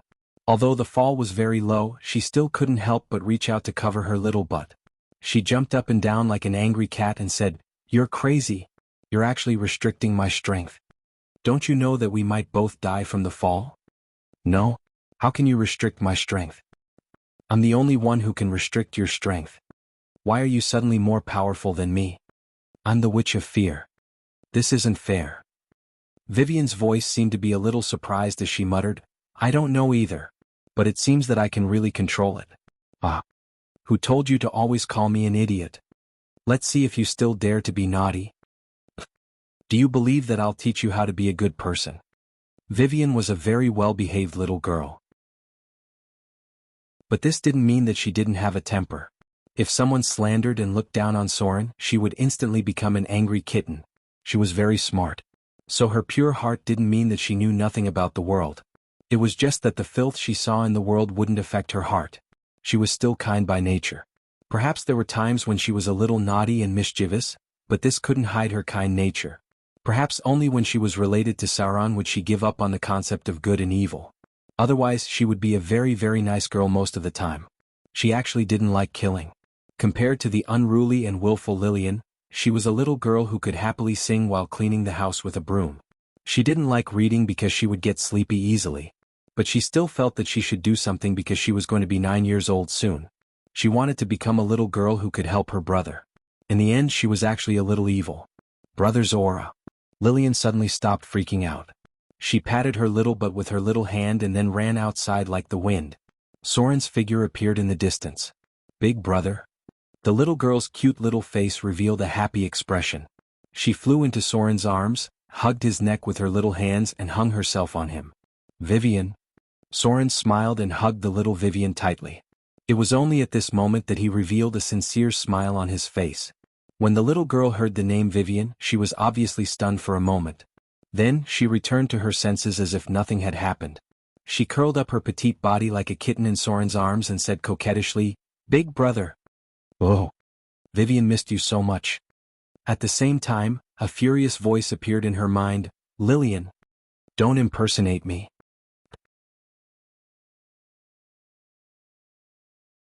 Chapter 225. Vivian seemed to be a lot more lively today. In Soren's memory, Vivian had always been a quiet and obedient little girl. It was rare to see her so lively and mischievous. She would only appear occasionally when she was in a good mood. Soren didn't suspect anything because he was a person who trusted his intuition. He could clearly feel that Vivian was still his Vivian. Perhaps it was because the two of them hadn't been this close for a long time, but he felt a trace of excitement in his heart. It was rare for him to feel a trace of warmth after a massacre. Soren reached out and stroked Vivian's little head. He lowered his head and kissed her hair. He didn't know if it was just his imagination, but he felt that Vivian was a little taller and heavier than before. She would be 9 years old in a month. Oh, brother. The little girl was like a little kitten in his arms for a while. She finally calmed down and her breathing became more relaxed. She raised her little head and pressed her cheek against Soren's cheek. She then gently rubbed against it, as if this was the only way to express her longing and attachment. However, she soon frowned and widened her eyes. She then raised her little hand and touched her red cheeks. She pouted and muttered, "So prickly. Brother, you've grown a beard." Pah. Soren didn't know whether to laugh or cry. He raised his hand and lightly patted her little butt. He reached out and touched his chin. He realized that he had indeed grown a beard. He rarely had a good night's sleep. Perhaps it was because he stayed up too much that his beard grew. After all, his extraordinary physique only ensured that he had enough energy. He reached out and hugged the little girl. He spun around and placed her petite body on his shoulder. Vivian let out a crisp giggle. She reached out and wrapped her arms around his neck. She was a little girl who was easily satisfied. She would be very happy as long as he coaxed her a little. However, just as Soren was about to bring the girl back to his residence, an inappropriate voice suddenly sounded, "Sir Soren, Priest Darin asked you to go to the temple." A fully armored temple guard appeared nearby and bowed slightly. "Priest Darin wishes for you to go there now." Soren frowned slightly when he heard that. Vivian pouted in dissatisfaction. Her beautiful eyes narrowed slightly, and a cold glint appeared in her eyes where Soren couldn't see. It was as if she had a murderous intent after being disturbed. If it wasn't for Soren's presence, she would have used her finger of death to get rid of this annoying guy. How dare he interrupt her time with her brother? They hadn't been together for a long time. If it wasn't for the fact that she was waiting for her brother to come back, she would have already run out and started a massacre. This guy was really annoying just by looking at him. Yes. Although Soren frowned in displeasure, he still nodded gently and said, "I'll be there in a while." After that, he gently put down Vivian and leaned over to her ear and said apologetically, "Vivian, go back first. I'll be back in a while. Priest Darin may have some matters to discuss with me. I'll tell you some things in the evening." Although the little girl was a little unhappy, she still nodded obediently and then whispered, "Yes. I'll be good at home and wait for my brother to come back." Soren smiled and touched her little head, then turned and walked toward the sea temple. Just as he turned to leave, a cold glint flashed in Vivian's eyes. She glared at the temple guard in front of her, and a faint radiance of divinity appeared around her. The temple guard's expression turned a little dazed. Then, as if he had just seen a ghost, he revealed a terrified expression. The temple guard threw away his weapon and fled in a panic. It was as if he couldn't see his surroundings at all. In the end, his head slammed into the wall, and the temple guard who was close to Tier 3 was knocked unconscious. Lillian clapped her hands in satisfaction and said, "You're lucky that you dared to disturb my reunion with my brother. If I wasn't in a good mood today, I would have directly rewarded you with a finger of death." Idiot Vivian. Say something. Why are you suddenly not talking? The little girl tidied up the hem of her black princess dress, then untied the hair tie and muttered as if talking to herself, "Are you mute? Didn't you look like you were going to fight me to the death?" After a long while, Vivian's soft voice sounded, and she seemed to be a little depressed. "I'm thinking about how we should tell my brother." "Tell him what?" Lillian seemed to be a little confused. Vivian's tone was a little higher, and she seemed to be hesitant. "Us. You and me. How should we tell my brother? You actually pretended to be me just now. This proves that you're a little guilty in your heart. You don't dare to tell my brother that you're Lillian because you're afraid that he won't like you. You're scared. Actually, I'm a little scared too. Because I don't know what we are. You remember everything I remember. I also remember everything you know. But you're Lillian. I'm also me, I'm Vivian."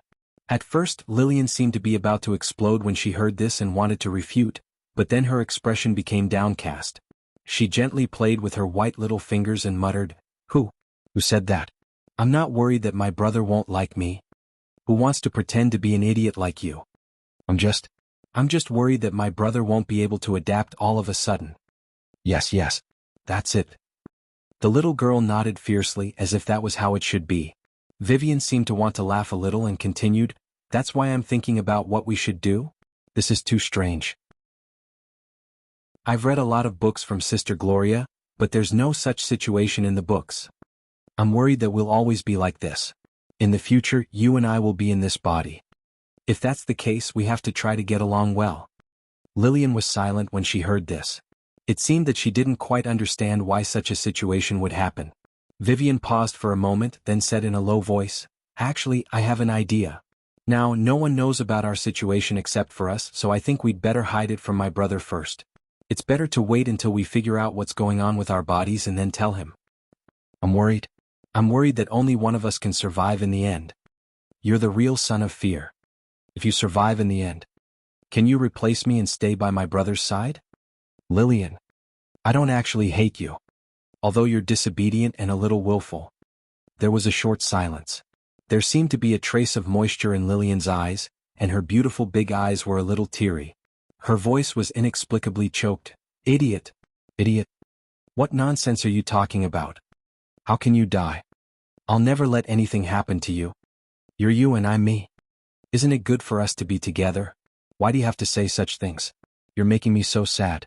Vivian's weak voice sounded, "Oh, I'm just saying, what if..." "Pathead, don't cry. I should be the elder sister. Come on, Lillian, be good. Call me elder sister." The choking voice was cut off. Lillian instantly jumped up like a kitten that had its hair standing on end. She said frantically, "Sister, your sister. I'm the elder sister. You're the younger sister. Stupid Vivian. You're so useless. You must be the younger sister." Vivian still spoke in a weak tone, but the words that came out of her mouth made Lillian fly into a rage. "Good girl. Little Lillian, don't be naughty. Call me elder sister. You woke up so late. You must be the younger sister." Frantic, Lillian was so angry that she stomped her feet, but there was nothing she could do. After a while she calmed down and whispered, "What should we do in the future? How can we hide it from my brother? He's very smart." Vivian seemed to be silent for a moment. Then she said weakly, "How about this? In the future, whenever you come out, I'll come out as well. Don't be too lawless. My brother might not be used to it in the beginning, but he'll get used to it soon. After all, we're children. Children's tempers are fickle. Let's hide it from him for now. I don't know what the future will be like." Lillian seemed to think about it seriously and muttered, "Oh, it seems like I haven't grown up yet, but that's not bad. Don't mention that again. If I'm fine, you'll be fine too. At most, I'll give you a part of my divinity in the future. Although I don't really like a fool like you, but you're also quite important. And?" "Stupid Vivian. I'm the elder sister." Vivian did not seem to want to argue about this matter. Instead, she used a matter-of-fact tone and said weakly, "Although I'm not as strong as you, I'm actually smarter than you." Bang. The furious Lillian kicked the door in anger and stormed into the room. She would not fall into her trap. Otherwise, that idiot Vivian would definitely test her with the spell model that made her dizzy. She was the Witch of Terror Lillian. Why would she need to understand the spell model when casting spells? Couldn't she just raise her finger and say, "Bayu, bayu, bayu, bayu, bayu"? What a simple matter. It seemed that the two young ladies had a series of discussions and confrontations on the question of, who's the idiot?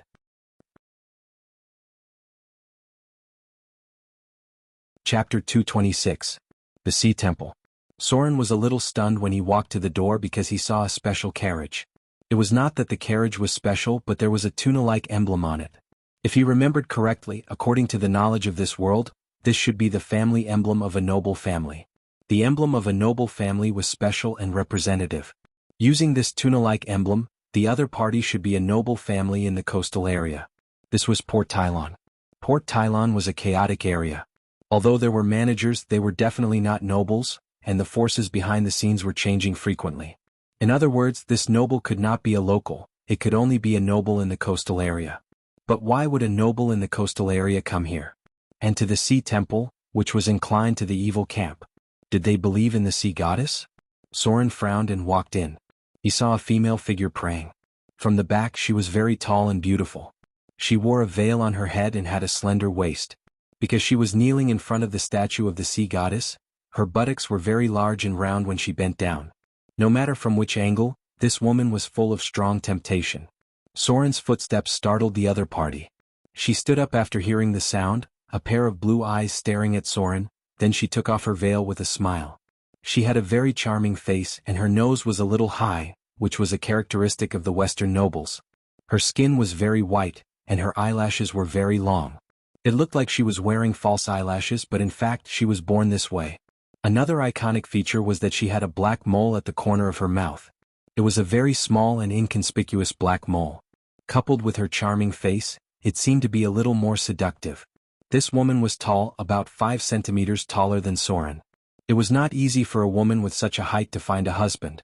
After all, Soren's half-elf blood was not short. She was estimated to be more than 1.8 meters tall. This tall woman looked very slender. She should be in her 20s, no more than 24 years old. Because of the long skirts that were popular among the nobles nearby, her chest was exposed. Her full breasts, slender waist and round buttocks were outlined by the snow-white long skirt, which was very tempting. This kind of dress seemed to be commonly worn at aristocratic banquets because it could perfectly show a woman's curves and seduction. It was not comfortable to wear this kind of dress normally. The main reason was that the girdle was too high and affected one's breathing. People who were not used to wearing it would feel suffocated. Soren was slightly stunned. He couldn't help but take a few more glances at her. It wasn't just because of her charming appearance, but more importantly, her appearance felt a little familiar. Soren had never seen this woman before, but after a few more glances, he finally understood why she looked so familiar. It was because the woman in front of him was a little similar to Adele Isabella in some of her features. The two had about 50% similarity in facial contours. Facing Soren's gaze, the noblewoman's face was slightly red. Then she gently bowed and lifted the corner of her skirt with her white hands.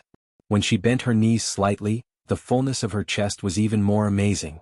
It was as if she deliberately revealed a deep ravine in front of Soren. The long skirt with a little lace was like a blooming flower. The noblewoman in front of him gently bowed and looked up with a bright smile. It seemed that her cheeks were slightly red because of Soren's handsome face. Then she turned around and walked into the back of the temple. Her name is Monica Isabella. The figure of the Naga Siren priest came out. She seemed to be very satisfied with Soren's performance at the beginning. She smiled strangely and said, "She is the daughter of Earl Colored and his only heir. She is the descendant of Queen Isabella. She has the purest noble blood. Many talented sorcerers have been born in this bloodline. Although she is just an ordinary person, she has a very rich dowry. Because her father has gradually grown old, she is in charge of the power and wealth of the entire Earl's territory. She even has a group of knights loyal to her. In the entire South Coast, she is the dream wife of countless nobles. It's because of her beauty and also because of her wealth." "That's right." The Naga Siren priest looked at Soren's increasingly shocked expression. Her eyes seemed to be inexplicable. She said playfully, "She is also a chaste virgin." "What the hell? What is going on?" Even with Soren's calm state of mind, he was a little scared at this moment. After a while, Soren recovered a little. Then he took a deep breath and said, "Is this the reason why the priest asked me to come here?" It seemed that he really underestimated the influence of the Sea Temple. If the noble woman just now really had the right to inherit the Earl's territory, then she would definitely be a first-class noble family on the South Coast. Even if their population was declining, they still had some heritage accumulated over hundreds of years. However, the Naga Siren priest in front of her was completely treating her as a trading commodity. It seemed that as long as Soren was willing, she could marry Soren. Women in this world also had the right to inherit the title. The dowry property would not be counted as the husband's family. It was a private property owned by individuals. Therefore, the status of noble women was not low. Many noble family standards for marriage were based on bloodline, dowry, status, and so on. Beauty was only a small part of it. From this point of view, the noble woman just now was really the top standard. The Naga Siren priest said that she was the target of many nobles on the South Coast, which was not an exaggeration at all. However, how could the Sea Temple control such a noble woman?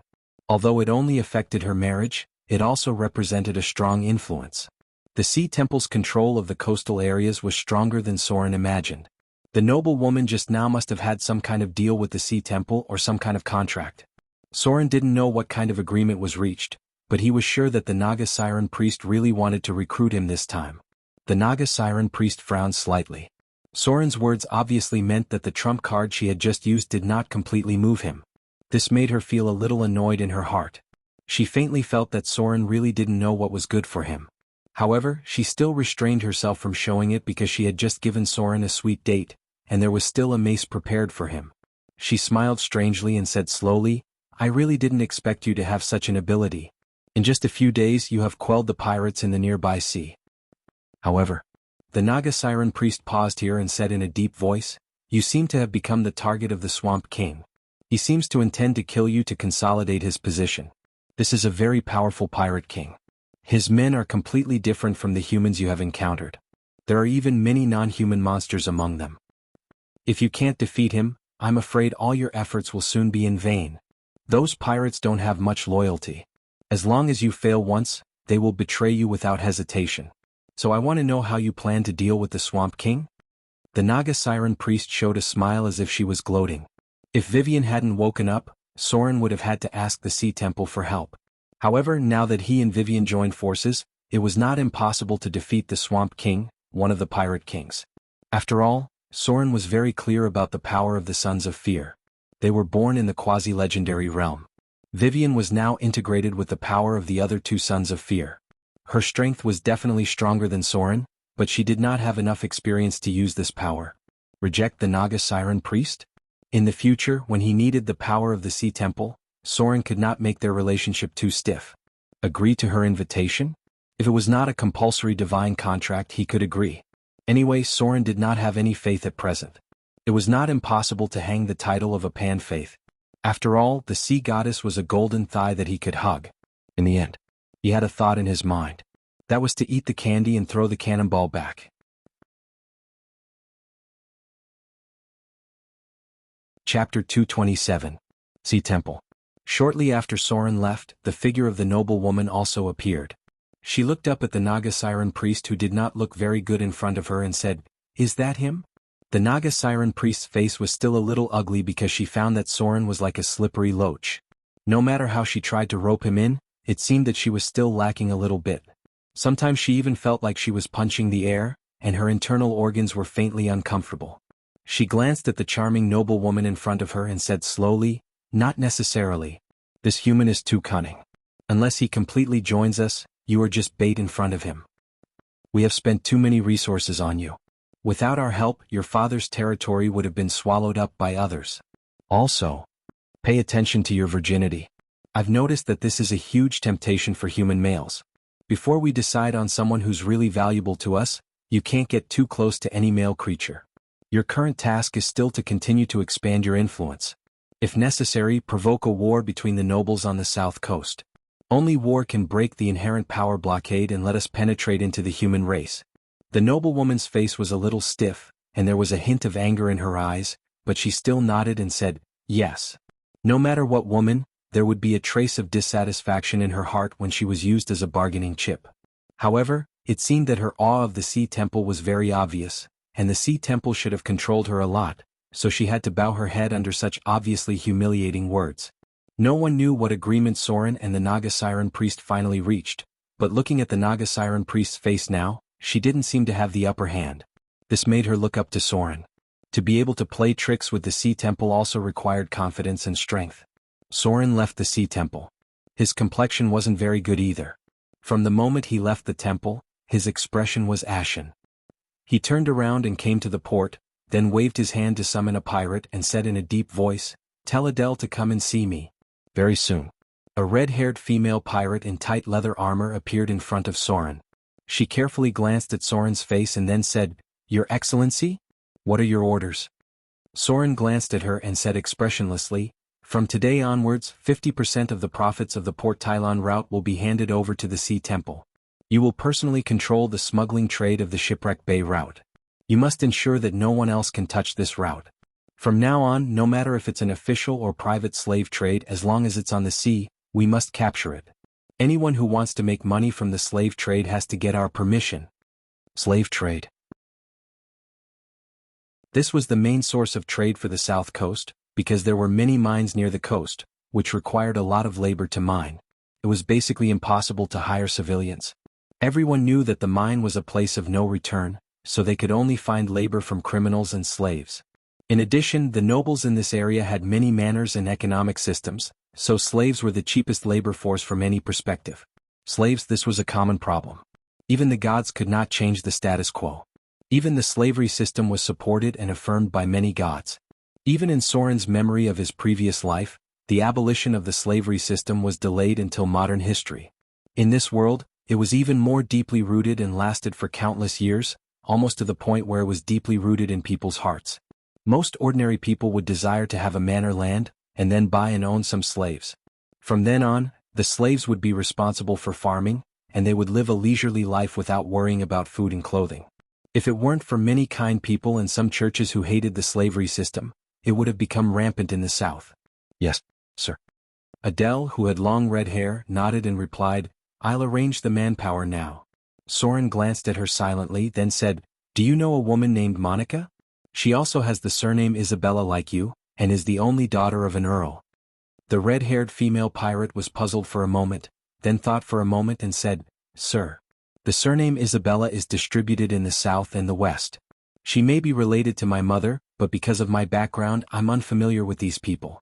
My mother seems to have a cousin on the south coast who seems to have the title of earl, but his family has long since declined. If she is the only daughter of the earl, he should be my mother's cousin. There are only so many people with the surname Isabella near the south coast. A declining aristocrat? It was indeed a good investment target and also easy to control. Soren nodded gently and said, Go. Your focus is on the slave trade and you must ensure that this line is in our hands. Adele nodded slightly, hesitated for a moment and said, Sir, you value the slave trade so much, are you going to use slaves to expand overseas? I'm not questioning your decision, I'm just curious and guessing. In the end, there was a hint of awe on her face. Soren's expression was a little surprised, but he didn't want to answer. He just said in a deep voice, Do your own thing. You'll know when the time comes. Slaves were the cheapest labor force and also the easiest group of people to satisfy. They had been forced to despair by life. As long as they were given a little hope, a little right to live, a little desire for freedom, they would become a very useful card. Soren not only needed their labor force, but also needed them as a foundation. It was very difficult to transfer people from overseas. The mainland was not completely chaotic yet, and it was too risky to attract explorers and adventurers. Slaves were a key part of Soren's plan. Soren walked in the direction of his residence. Adele Isabella stayed where she was, looking in the direction Soren left in a daze. The more she knew, the more she felt that this sir had a big plan because he easily gave up a large part of the benefits of being a pirate. A person who could give up so many benefits must be for something more valuable. What did this man want? She was actually a little excited and she couldn't wait to know his plan.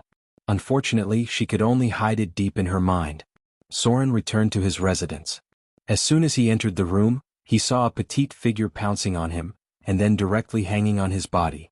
Vivian hugged his neck and twisted it and said in a crisp voice, Big brother is finally back. I'm bored to death alone. Soren smiled, picked her up and then put her on the bed. Then he sat down and said with a serious expression, Vivian? How have you been? Do you feel any discomfort? Why did you call yourself Lillian the Witch of Fear last time? The little girl's body stiffened and then her eyes flickered and then she whispered, I'm okay. But I remember a lot of things. Among them is the knowledge of Lillian. After that, I learned a lot of spells and became much more powerful than before. Oh. Big brother, will you not like Vivian because of this?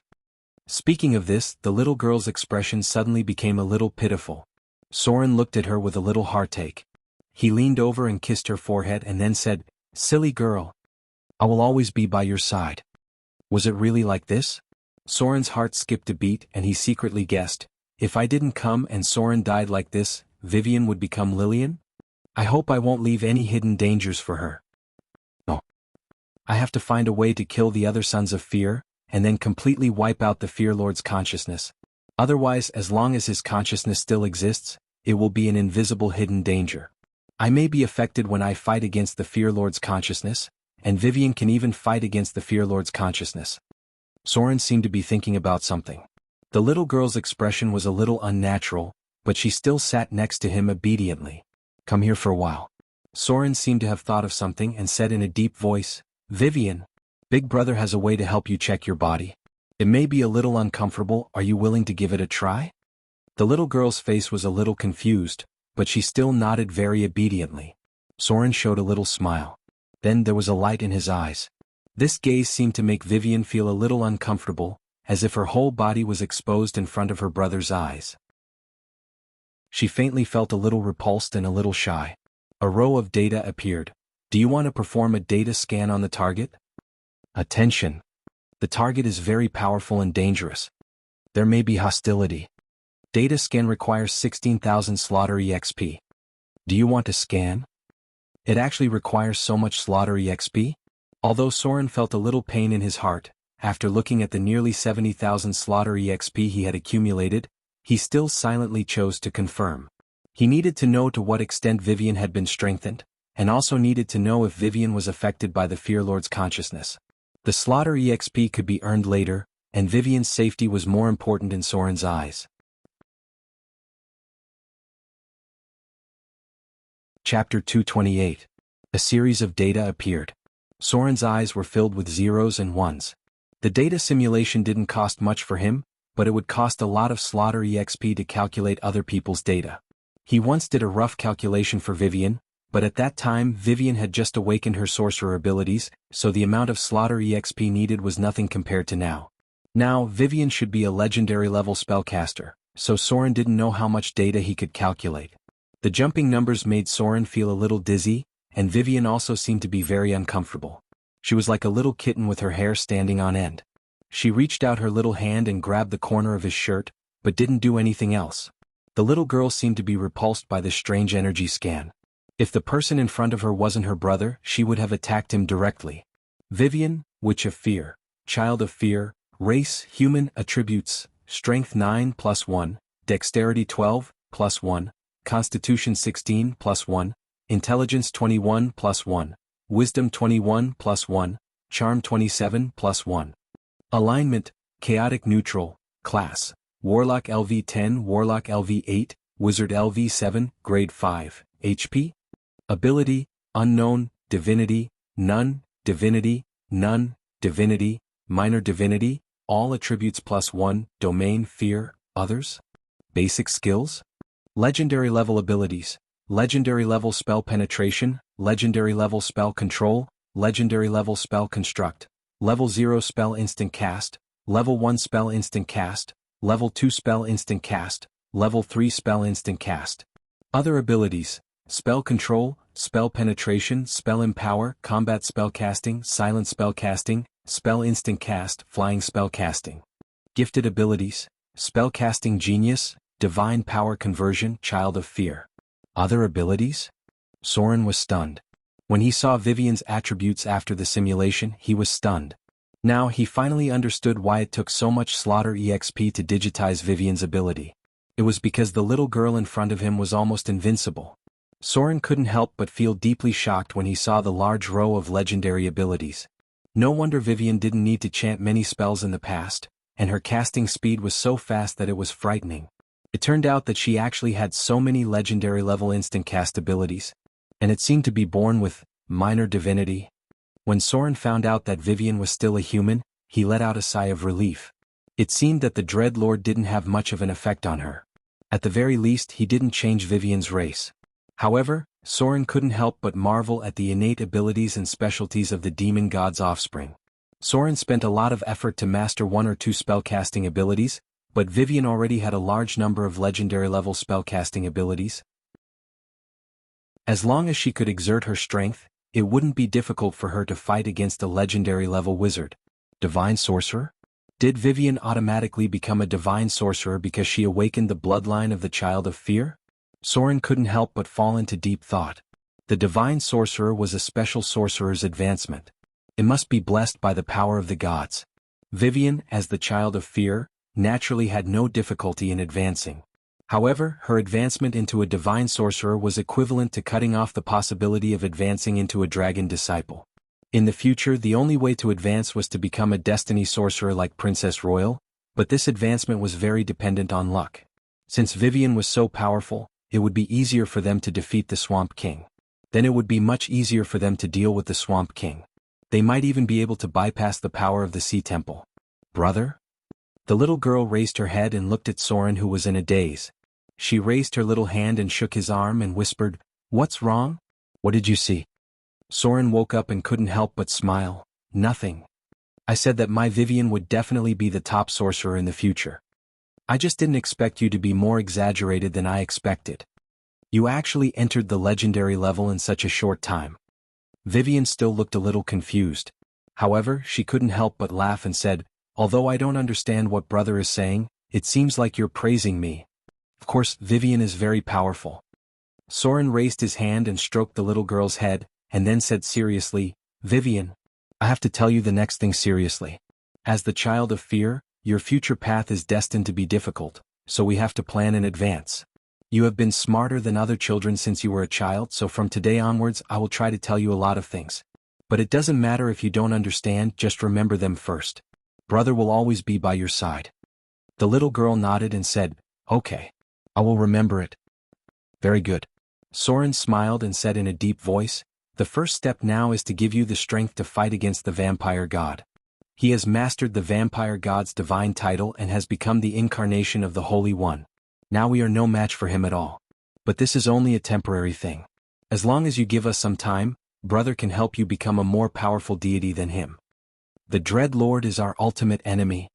But now we have to solve another small problem." Soren said little by little.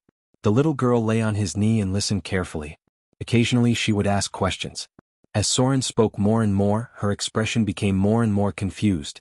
Although she had the ability of the child of fear, she was only a little girl who was about to reach the age of 9. Her innate intelligence could not replace experience. There were many things that she did not understand, but she tried very hard to remember because her intuition told her that her brother's method was much better than what she thought was effective. From the moment she accepted her identity as the child of fear, the little girl had realized that her path would be very difficult. Their ultimate enemy was the Dread Lord. A terrible existence that had existed for a long time, had great divine power, and occupied a part of the bottomless abyss. The child of fear was just a chess piece that he had arranged. Now, whether it was the vampire god Vivian or Soren, they were all on the chessboard that he had arranged. Even if they had tried to change their fate, the most powerful part of the power was still in the hands of the Dread Lord. So far, only the Church of the Dread Lord in the material plane had taken action. As the Dread Lord with great divine power in the bottomless abyss, he still had a large number of believers in the abyss. Because the time of troubles had not officially started yet. There were only a few demons in the abyss who could enter the material plane. But once the Avatar crisis started, the balance between the planes would gradually be broken.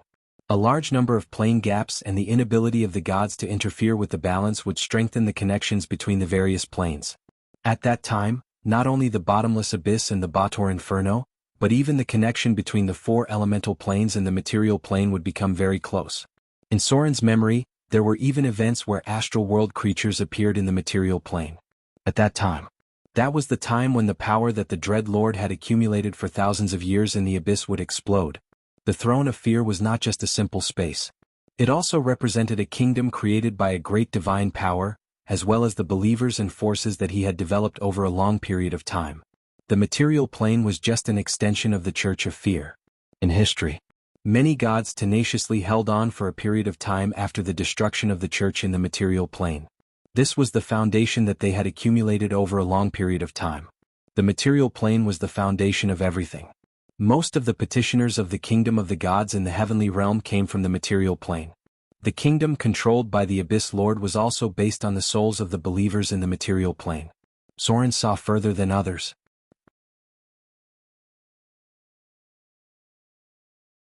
Chapter 229. The cold sea breeze blew in their faces.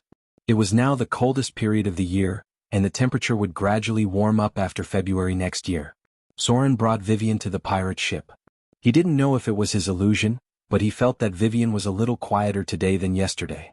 The little girl obediently held his finger with her small hand, and from time to time she would raise her little head and look at him with a sweet smile. This reminded Soren of the time in Amber City. At that time, Vivian liked to hold his finger like this. There were already many fierce-looking pirates gathered on the pirate ship, and they couldn't help but be surprised by the sudden appearance of the little girl. However, no one dared to ask anything. The lord in front of them scared them out of their wits. Throughout the shipwreck bay, the reputation of the throat cutter was spreading far and wide. Perhaps it was because she had experienced a lot along the way. The little girl was now very calm when she looked at these fierce pirates. Occasionally she would curiously look at the tattoos on their bodies. Pirates preferred tattoos because sometimes they might not even be able to distinguish the body after death, so tattoos became a symbol of identity. The warships soon left Port Tylon, and Soren did not specify the destination. He just asked them to move in the direction of the deep sea. This undoubtedly made people feel puzzled, but everyone obeyed obediently. "Brother?" Vivian stood on the deck and looked at the sea. The sea breeze blew her beautiful long hair. She smiled sweetly at Soren and said, "Can I fish?" Soren's expression was very calm. He smiled and said casually, "Yes. But it's easy to encounter sharks when fishing in this area." The little girl's eyes lit up. She clapped her hands and said, "I want to catch a great white shark." Soren was stunned. Then he ordered the others to bring iron hooks. Naturally, they could not use ordinary methods to deal with sharks. They had to use the smell of blood to lure them over. Fishing rods could not be dropped at all. They had to use other fishing tools which this pirate ship did not have. But for Soren, getting a shark was a piece of cake. He hung a piece of meat on the hook and whispered, "Why is Vivian wearing a white dress today?" The little girl looked at Soren with great interest. Then she smiled sweetly and twirled around like a cute little princess. "Vivian's two favorite dresses. One is white and the other is black. Do they look good on you, brother?" "Yes." Soren nodded with a smile. The little girl blinked her eyes and smiled. Her expression seemed a little strange, and then she looked at the sea as if nothing had happened. The pirate ship continued to sail. When they passed by a sea area, he ordered them to stop for a while and then looked at the bottom of the sea. Then they continued to sail and approached the more dangerous areas in the deep sea. The other pirates were obviously a little worried. They seemed to be afraid of encountering sea monsters, but they did not dare to disobey Soren's order. They just showed a little worried look on their faces. There were many sea monsters on the deep sea route. At the same time, there were also other sea races. This was why the fleet had to pray for the blessings of the gods before sailing. Otherwise, they could only use powerful sea monsters as a sacrifice. Northern Tower. A woman with a beautiful face came to one of the many towers erected in the north. This was a very old wizard tower. It had existed for a long time, longer than many cities in the north. It was also the only wizard tower that was well preserved since the Arcane Empire. The whole wizard tower was covered by a special energy field. Ordinary people would not want to get close to it at all. They could not even see it with their naked eyes. The beautiful woman knelt in front of the tower and humbly lowered her head. Then a faint sigh was heard. Then the door of the tower slowly opened. The beautiful woman's face showed a hint of surprise, and then she quickly walked into the tower. At the top of the tower, an old woman was sitting on the astrology platform. Her hair was snow white, and the most eye-catching thing about her was her pupils. They were almost completely white, and it was impossible to distinguish between the white of her eyes and the outline of her pupils. She raised her head and looked at the beautiful woman who came out from behind the door. She could not help but sigh softly and said slowly, "Corinne, haven't you given up yet?" The beautiful woman humbly lowered her head and said, "Your Excellency, Eye of the North, I really don't want to." The old witch shook her head gently and sighed, "With your talent, if you were not obsessed with power outside of yourself, I'm afraid you would have already entered the realm of legends. I banished you to Whiterun in the hope that you would wake up soon and take over my position one day. But I didn't expect you to not give up after so many years. Your daughter is about to surpass you, but you are still in the same place. You really disappoint me." The beautiful woman's face showed a trace of unwillingness and murmured, "I really don't want to. I don't want to give up. You said that as long as I could study this knowledge, I could master the power of the Arcane Empire. In order to study its mystery, I have already lost my daughter. Sacrificed my most beautiful years. I'm about to lose everything. How can I give up on it?" The Eye of the North sighed and said slowly, "Even if you study it, what can you do? How powerful was the Arcane Empire in the past? If those great arcanists were not obsessed with power and knowledge, how could it lead to the destruction of the huge Arcane Empire? They had destroyed themselves, and in their madness, they had attempted to encroach upon those forbidden domains. You have lost your way in power. I only see destruction and destruction in you. Even if you study it in the end, it will only bring you destruction. The beautiful woman bit her lips and said with a pale face, Is this the fate that you saw? Is that why you no longer support my research? You even banished me to Whiterun? The Eye of the North did not speak, but there was a trace of pity in her eyes. Why? Drops of tears fell, and the beautiful woman in front of her actually cried. This was an extremely rare situation. She stood up angrily and said in a sharp voice, Why? Since you have already divined my fate, why are you only telling me now? The Eye of the North did not answer, but lowered her head in loneliness. The beautiful woman looked at her coldly, then turned and walked out of the wizard tower. She said in a cold voice, You also desire that power, don't you? You know that I can't succeed, but you still want to solve this mystery from me? I won't give up. If fate wants me to be destroyed, then let me welcome it. The seductive woman opened her mouth and chanted a forbidden language. Then her skin began to change. It turned from white to dark green and then back to a strange pale color. The Eye of the North's face showed a trace of shock and then murmured, You actually already? The beautiful woman looked at her coldly and slowly said, Yes. Since I am already regarded as evil and destined to fall into the abyss of hell after death, then what does it matter if I become like this a step earlier? She turned and prepared to leave. But at this time the Eye of the North suddenly opened her mouth and told a story. Legend has it that before the birth of the twins of destiny, everyone's fate was controlled by the goddess of luck. When every life was born, she would toss the coin of fate that represented their future luck. Some people were heads while others were tails. But there was a very special kind of person. When the goddess of luck threw up the coin of destiny, the coin would stand up. Even the gods could not control the fate of this kind of person. In terms of fate, they were more free than the gods. Fate is changing all the time. The Eye of the North only saw a corner of it. If you really don't want to give up, then go and find this kind of person. If you can get his help, your fate will also change. As for success or failure in the end, no one knows. The beautiful woman's eyes eased a little. She bowed slightly and then left.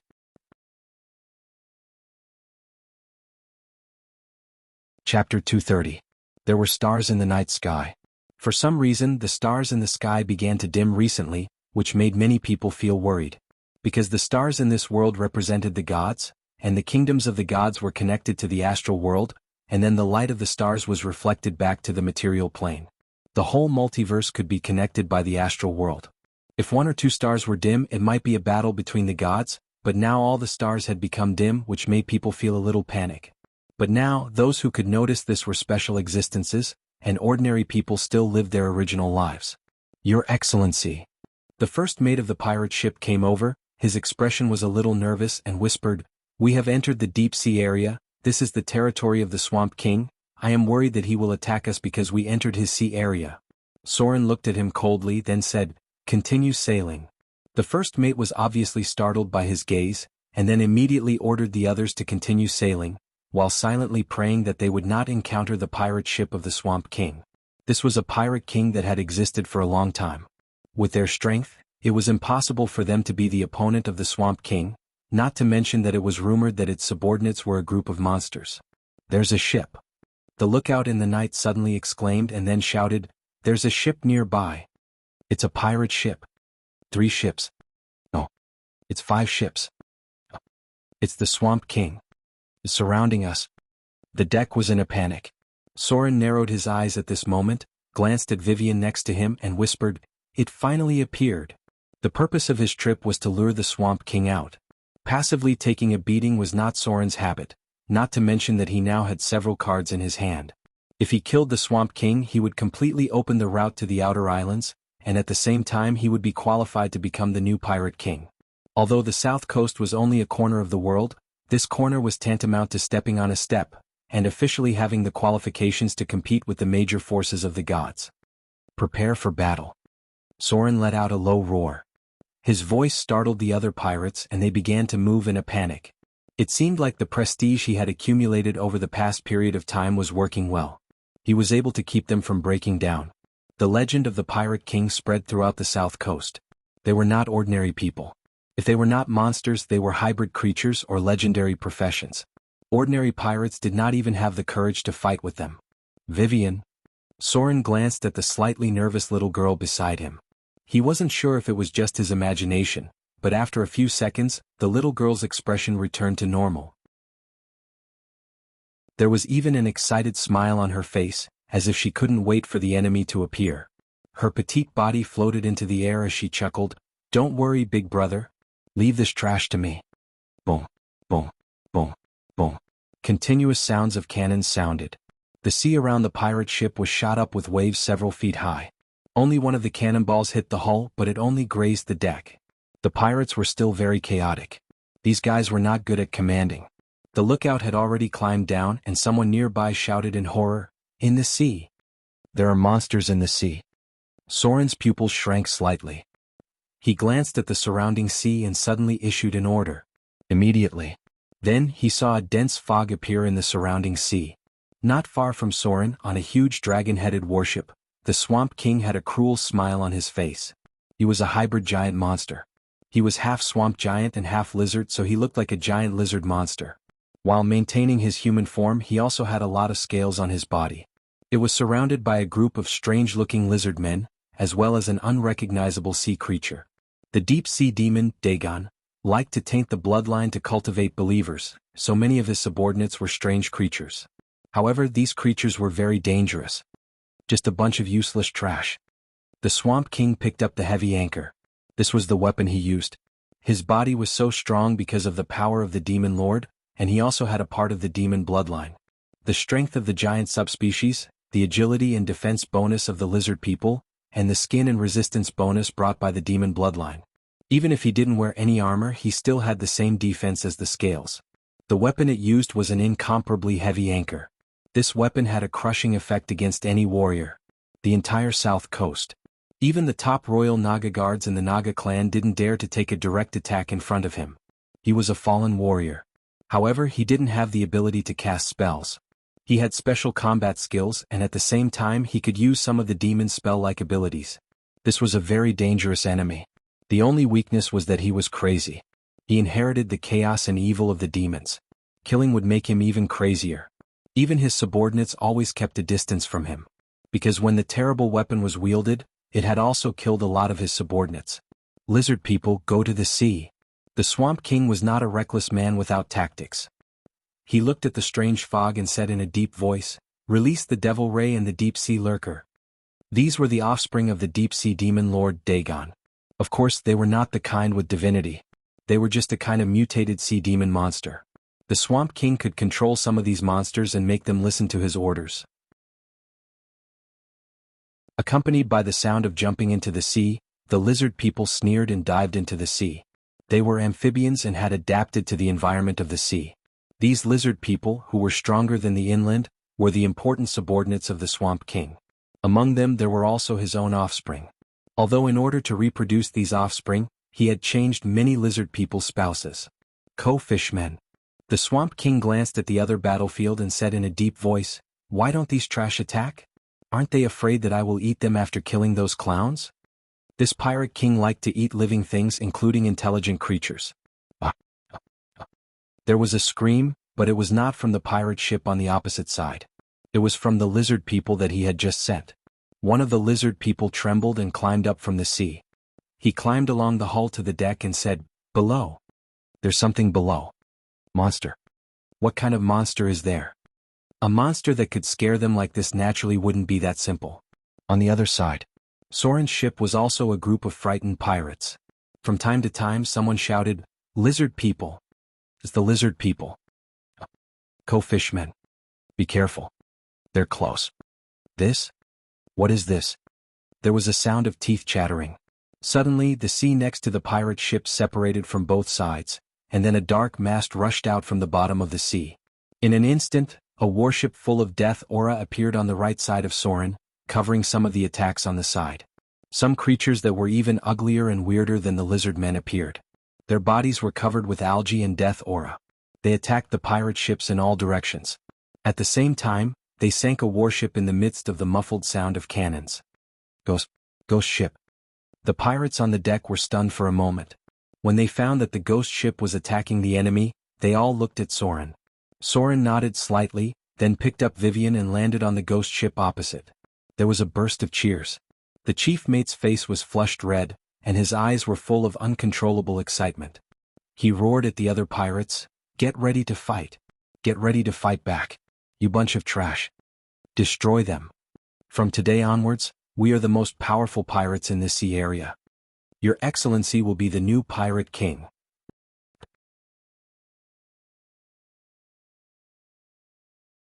Chapter 231. Pirate King. What an inspiring title. If Soren defeated the Swamp King, then he would be the new pirate king. In the future, the sea area would be his territory. Many of them would be promoted, and in the future, some of them would even be able to lead a pirate ship alone. They were not a group of people who were afraid of death. On the contrary, pirates were a very fierce group of people, but they would not fight a battle without hope of victory. Now they had a ghost ship as a helper. They had been on the sea for a long time and knew very well how powerful the legendary ghost ship was. This battle was hard to determine, but as long as they won, they would be the most powerful pirates in this sea area. Wealth, status, power. In the future, some of them might reach the level of sea wolf, narwhal, killer whale and become a pirate leader. As long as they still obeyed the orders of the pirate king Soren. Bursts of gunfire sounded. The appearance of the ghost ship made these pirates brave. Although their combat power was not as good as the enemy, they also began to launch counterattacks to kill the monsters close to them. On the other side, Soren had begun to control the ghost ship. This ship was part of his deal with the Naga Siren priest. There were many enemies on all sides. As a pirate king who had been dominating for a long time, the Swamp King naturally had more than a few men. The number of enemies was still several times that of Soren, and it did not include the monsters hidden in the sea. This was not an easy battle because the battle between them had just begun. Soren stopped Vivian, who wanted to kill, and said in a deep voice, "Save your spell slots. Spellcasters must not use up their spells in battle. You must only make a move at the critical moment." Vivian had a lot of spells. But this battle did not require her to fight alone, and Soren was not at ease to let her face too dangerous a battle. After all, her spell slots were not enough to completely crush so many enemies. Animated cable. Boomerang. Soren ordered the undead under his command to fire continuously. At the same time, he controlled the specter ship's ropes and tied up all the co-fishmen that approached. Then he pulled out his scimitar and killed them one by one. The most powerful feature of the specter ship was these animated ropes. They flew out like poisonous snakes and dragged the enemies in their attack range directly. The specter ship had a very strong harvesting ability. With Soren's help, slaughter EXP would skyrocket. He had accumulated a lot of slaughter EXP. If it wasn't for the fact that he needed to achieve a breakthrough in his specialty, he would have already leveled up his profession. But for now he had to wait. Soren's combat abilities were on the verge of a breakthrough, so he had to be patient in order to achieve the best results. What is that? Not far away, a pirate's shout could be heard. Then, a trace of movement could be seen in the distant sea. Then, the silhouettes of sharks rapidly approached. Incomparably strong sharkmen appeared nearby. They rode on huge tiger sharks and roared. Then, many sharkmen dove into the sea and joined the battle against the Swamp King. Finally, there are reinforcements. Soren's frowned brows relaxed a little. He then looked into the distance and murmured, "Where are the Nagas? The sharkmen can't deal with these pirates." There were some monsters with tentacles in the sea. They looked a bit like mutated octopuses. These large monsters fought with the sharks in the sea. Suddenly, blood spread on the sea surface. More and more enemies joined the battle. Many non-racial creatures controlled by the Swamp King began to approach. At the same time, human voices came from afar. The Swamp King had a lot of followers. These people were notorious criminals or people that other pirates could not tolerate. Their combat power was stronger than ordinary pirates, but they were also more cruel and dangerous. Damn it. Soren looked around and frowned. Why didn't the Naga reinforcements appear? Where is the other force promised by the Naga Siren priest? Where is the pirate king trained by the Naga Siren? Won't he also join the battle? Soren's eyes were full of anger. It was not that he did not have the confidence to defeat the Swamp King, but the feeling of being played and betrayed made him feel indignant. Vivian's eyes seemed to have a suppressed desire to fight. She stuck out her little tongue and licked the corner of her mouth. She said with a strange voice, "Brother, there's a big monster over there. Let's go and kill it." At this moment, Soren was angry because the Naga reinforcements did not come. He did not notice the little girl's strangeness. In fact, the eyes of the 9-year-old girl in front of him were already filled with a faint blood-red light. Her expression was quite strange, as if the current scene made her excited and happy. She took a deep breath, as if she was very satisfied with the smell of blood. Then her little body flew up. "Lillian, don't be impulsive." Another voice sounded in the little girl's mind, anxiously saying, "You will be exposed. Wait a minute. You must learn to restrain yourself." The little girl landed back on the deck. She seemed to kick her shoes in dissatisfaction and muttered, "So annoying. I can't even go on a killing spree. I really want to kill all these trash." Sea Temple. A seawater mirror rose in front of the Naga Siren priest, and the scene of the battle appeared in the mirror. The perspective was centered on the ghost ship. Her face was very pale and she roared angrily, "Where is Ashrod? Why didn't he join the battle?" The angry roar caused the seawater in the temple to churn. The eyes of the Naga Siren priest were filled with uncontrollable killing intent and anger because she knew that everything she had done at the beginning was in vain. She spent so much effort to win over Soren. But at this most critical moment, the pirate king Ashrod, who was one of the most important reinforcements, did not join the battlefield. This was undoubtedly a betrayal to Soren. All the agreements and roping in at the beginning had become a joke.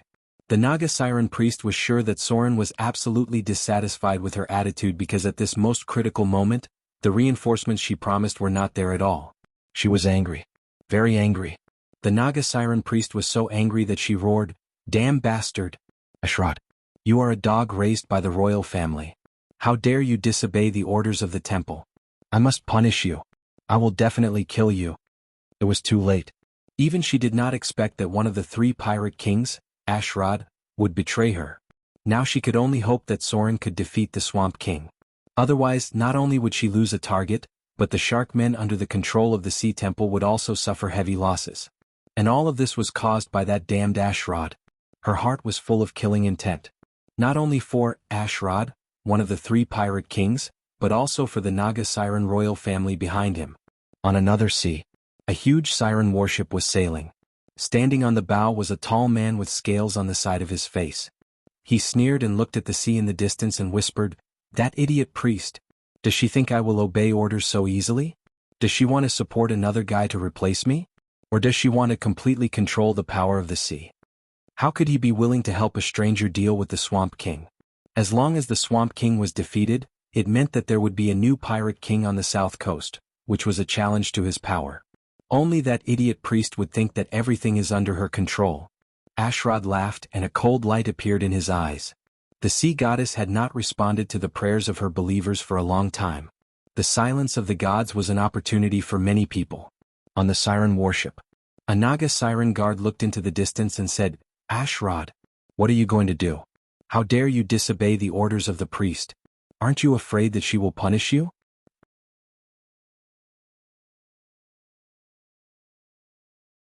Chapter 232. Ashrod showed a playful smile and said in a deep voice, "How can I disobey the orders of the Naga Siren priest? I'm going to Devil Island now, to take down the Swamp King's lair in one fell swoop. There is a lot of wealth in it. This wealth can further strengthen our strength. Isn't this also weakening the opponent's strength? Don't worry. They have the ghost ship as their backing and the help of the Sharkmen. They should not be defeated so quickly. When we take down Devil Island, we will come back to help them." A cruel smile appeared on Ashrod's face. Because he had foreseen the death of the throat cutter, he had long been dissatisfied with this new character. How could he allow such a person to be on par with him? Now that the Swamp King had gone all out, Devil Island must be empty. When he took down Devil Island and took the wealth for himself, he could turn around and deal with the Swamp King who had suffered heavy losses. He was not the opponent of the Swamp King in a head-on confrontation, but he was very confident in dealing with the Swamp King who had suffered heavy losses. After all, there was a quasi-legendary ghost ship there. Even the Swamp King would not be able to take it down so easily. At that time, he not only got the wealth of Devil Island, but also killed the Swamp King. For the entire Sea Temple he had made great contributions. At that time, the Naga Siren priest did not dare to punish him at all. On the contrary, she had to swallow the bitter fruit to commend him. Ashrod squinted his eyes and looked into the distance and murmured, "It's time to let that idiot priest suffer a little. Otherwise she will look down on me more and more." It was a chaotic slaughter. There were not many tactics to speak of in a naval battle of this scale, let alone when it was close to night. The appearance of the shark men greatly reduced the pressure on Soren, but it was impossible to defeat the Swamp King's men with just a group of sharks and sharkmen. Soren's face was very gloomy because he was sure that he had been played. He just didn't know if this was the arrangement of the Naga Siren priest, or another pirate king wanted to take this opportunity to kill him in the hands of the Swamp King. The possibility of everything being arranged by the Naga Siren priest was not high. After all, both the ghost ship and the sharkmen appeared. It was very likely that the pirate king did not want to see him rise. No matter what, this matter wouldn't end so easily. Soren's eyes were filled with killing intent. Advance. Soren ordered the specter ship to move forward at full speed. At the same time, he pulled out 2 scimitars and said in a deep voice, "Vivian, prepare for battle. Remember to protect yourself. We must kill the Swamp King." A cruel smile appeared in the little girl's eyes, but it was concealed by the darkness of the night. She said in a clear childish voice, "Big brother, let's kill these annoying bastards." Haste. Advanced magic weapon. Dragon strength. A series of spells appeared. Some of them were cast on Vivian while the others were cast on Soren. The little girl's spellcasting speed was extremely fast. In just a few moments she had cast a series of spells. The knowledge that Gloria had taught her was starting to come into effect. She had cast multiple spells on Soren at the same time. The 2 figures flew up into the air. A series of data appeared in Soren's eyes. Received the effect of haste. Your movement speed has increased. Your attack speed has increased. Received the effect of advanced magic weapon.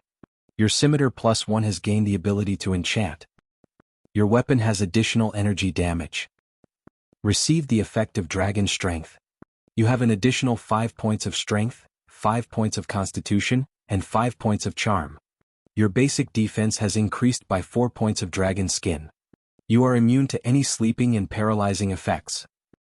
This was the strength of a high-grade spellcaster. Vivian obviously knew that it was not enough to deal with these enemies with spells alone. Because the number of enemies was quite large, casting spells one by one would not kill many even if she used up all her spell slots. The real lethality in the battle was still the close combat professions. The more powerful the enemy, the more the spellcaster's position was not to cause damage, unless she was confident that she could directly kill the enemy with an instant death spell, such as Finger of Death or Banshee's Howl. Soren's combat power was simply off the charts. Vivian's dragon strength buff directly provided him with 15 points of attribute bonus. With haste and a high-grade enchanted weapon, Soren's combat power almost immediately reached the state of transforming into a slaughter. If he still transformed into slaughter in this situation, even if the enemy was above legendary, he was very confident that he could kill them. Sword of Annihilation. The little girl's next spell made Soren's eyelids twitch. He only saw the little girl reach out to the void, and then a crack appeared in the space in front of her, as if it was cut. She raised her white little hand and pulled out a black sword. It was not a physical weapon but a distortion of space. Vivian waved it gently as if she was not used to it. She could not help but pout and said, "Sure enough, I still don't like using swords. Brother. I've learned combat skills." A black ray of light streaked across the sky.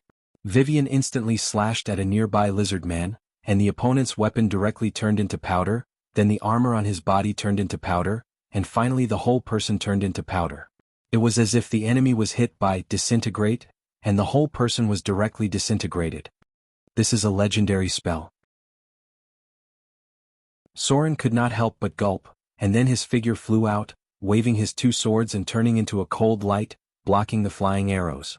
Vivian's sword seemed to have attracted a lot of attention, and many of the long-range enemies targeted her. Clang, clang, clang. Soren actually swung his swords to deflect nearly 80% of the arrows. He was now fast enough to block the long-range attacks with his swords. Some of the arrows fell on Soren's body, and then were blocked by stone skin. The other arrows fell on Vivian's body, but when they came within a foot of her, they fell down. She had an invisible energy barrier around herself.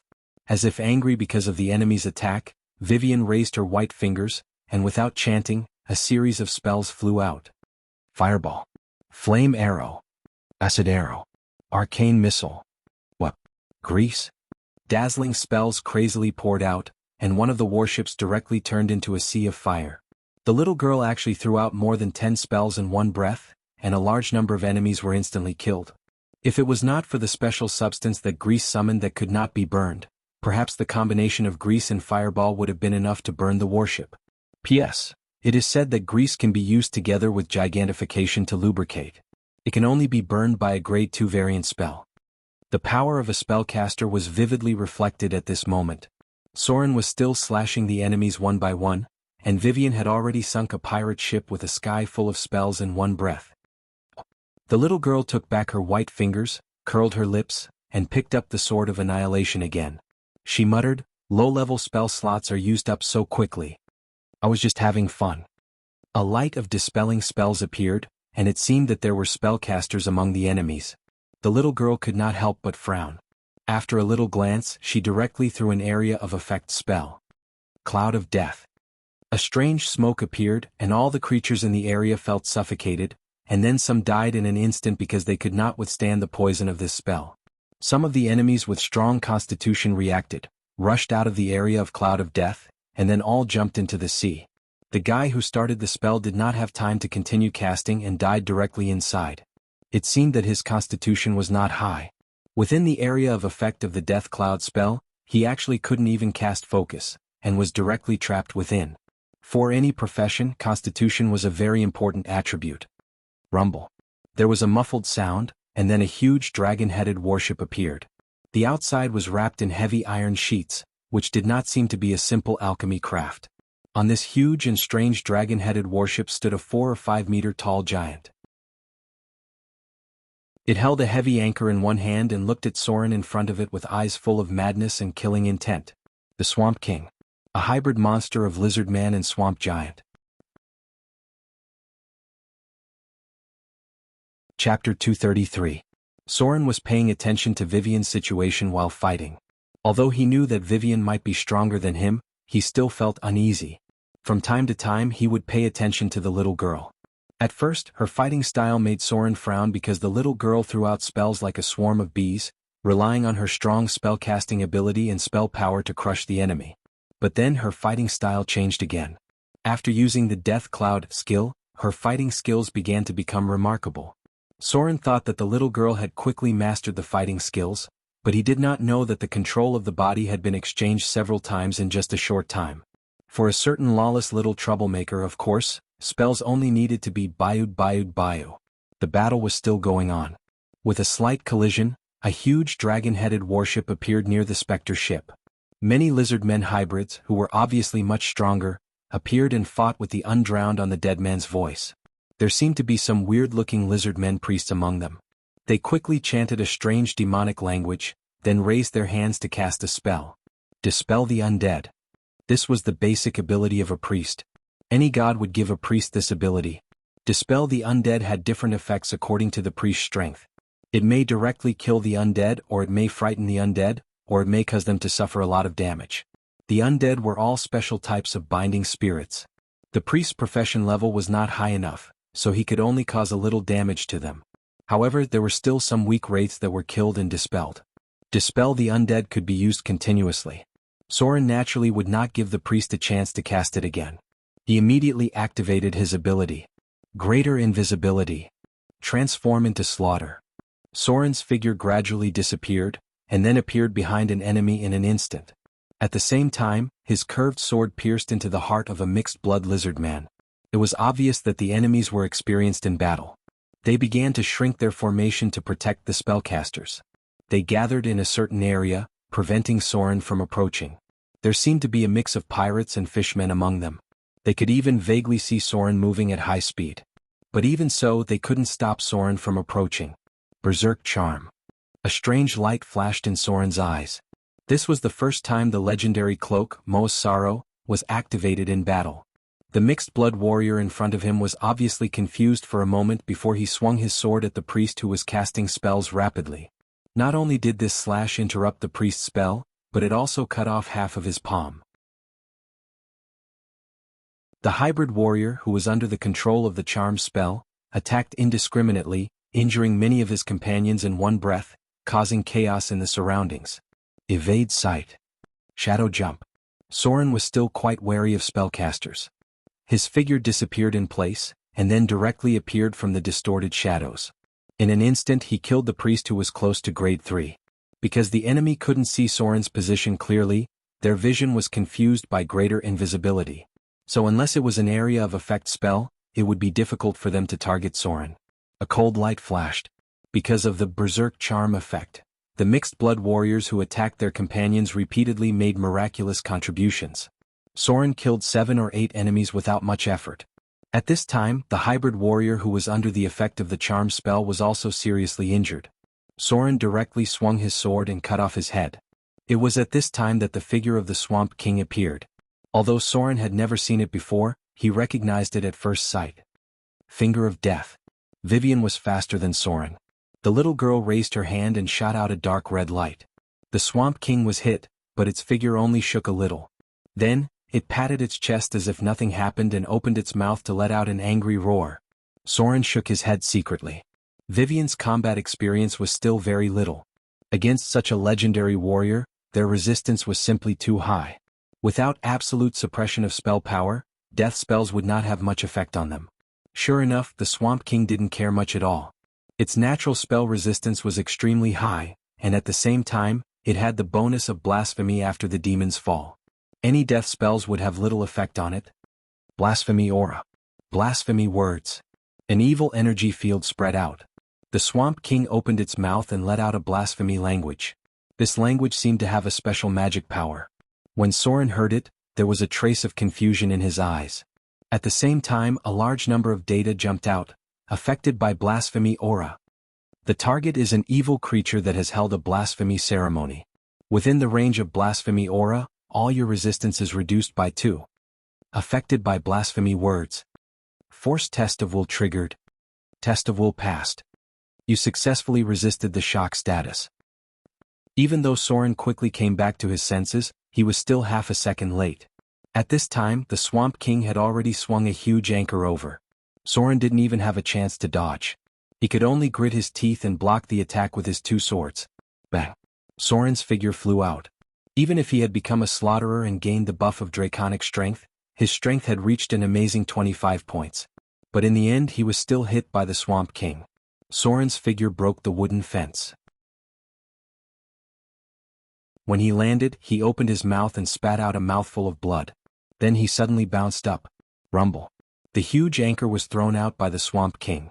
It turned out that the anchor was also connected to its body by a chain, but because of its size, it wasn't that obvious. Sure enough, I can't fight against a giant creature. Soren gritted his teeth and swallowed the blood back. His figure landed on the mast, then he turned into a shadow and rushed down.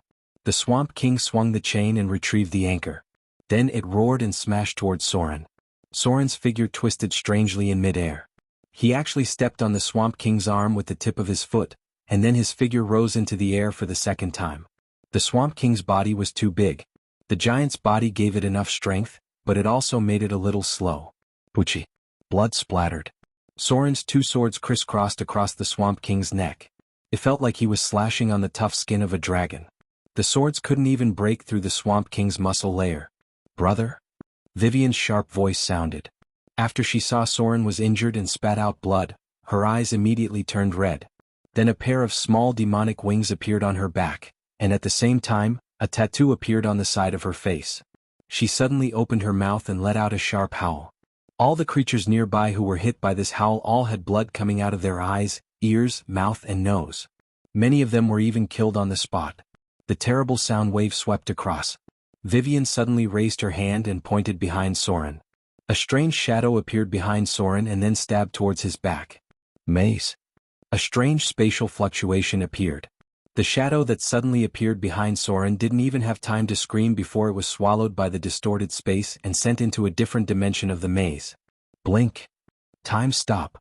With Vivian as the center, everything within 30 meters was frozen, including Soren next to her and the Swamp King in front of her.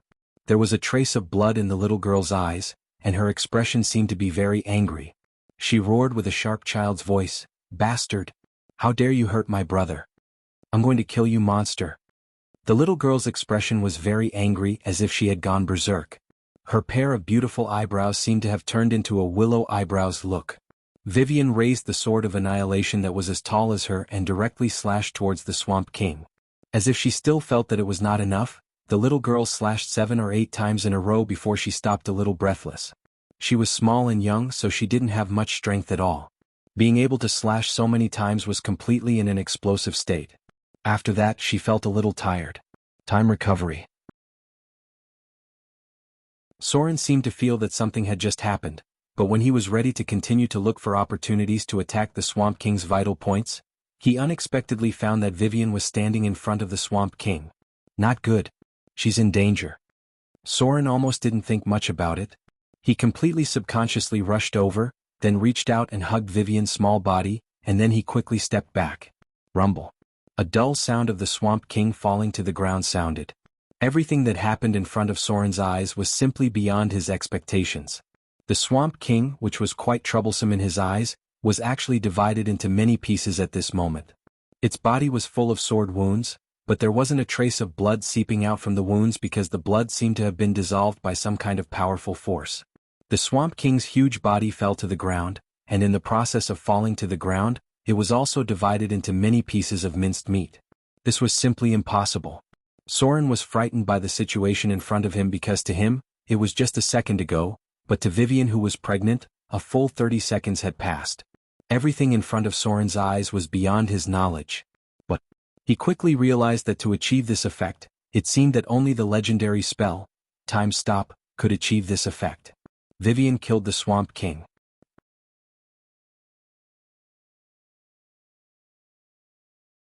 Chapter 234. Time Stop. It was one of the most overpowered spells among wizards, and it was also a legendary spell that could crush non-spellcasters. The effect of this spell was very simple. Within a certain range, time would be frozen, and only the caster would be able to move freely during this time.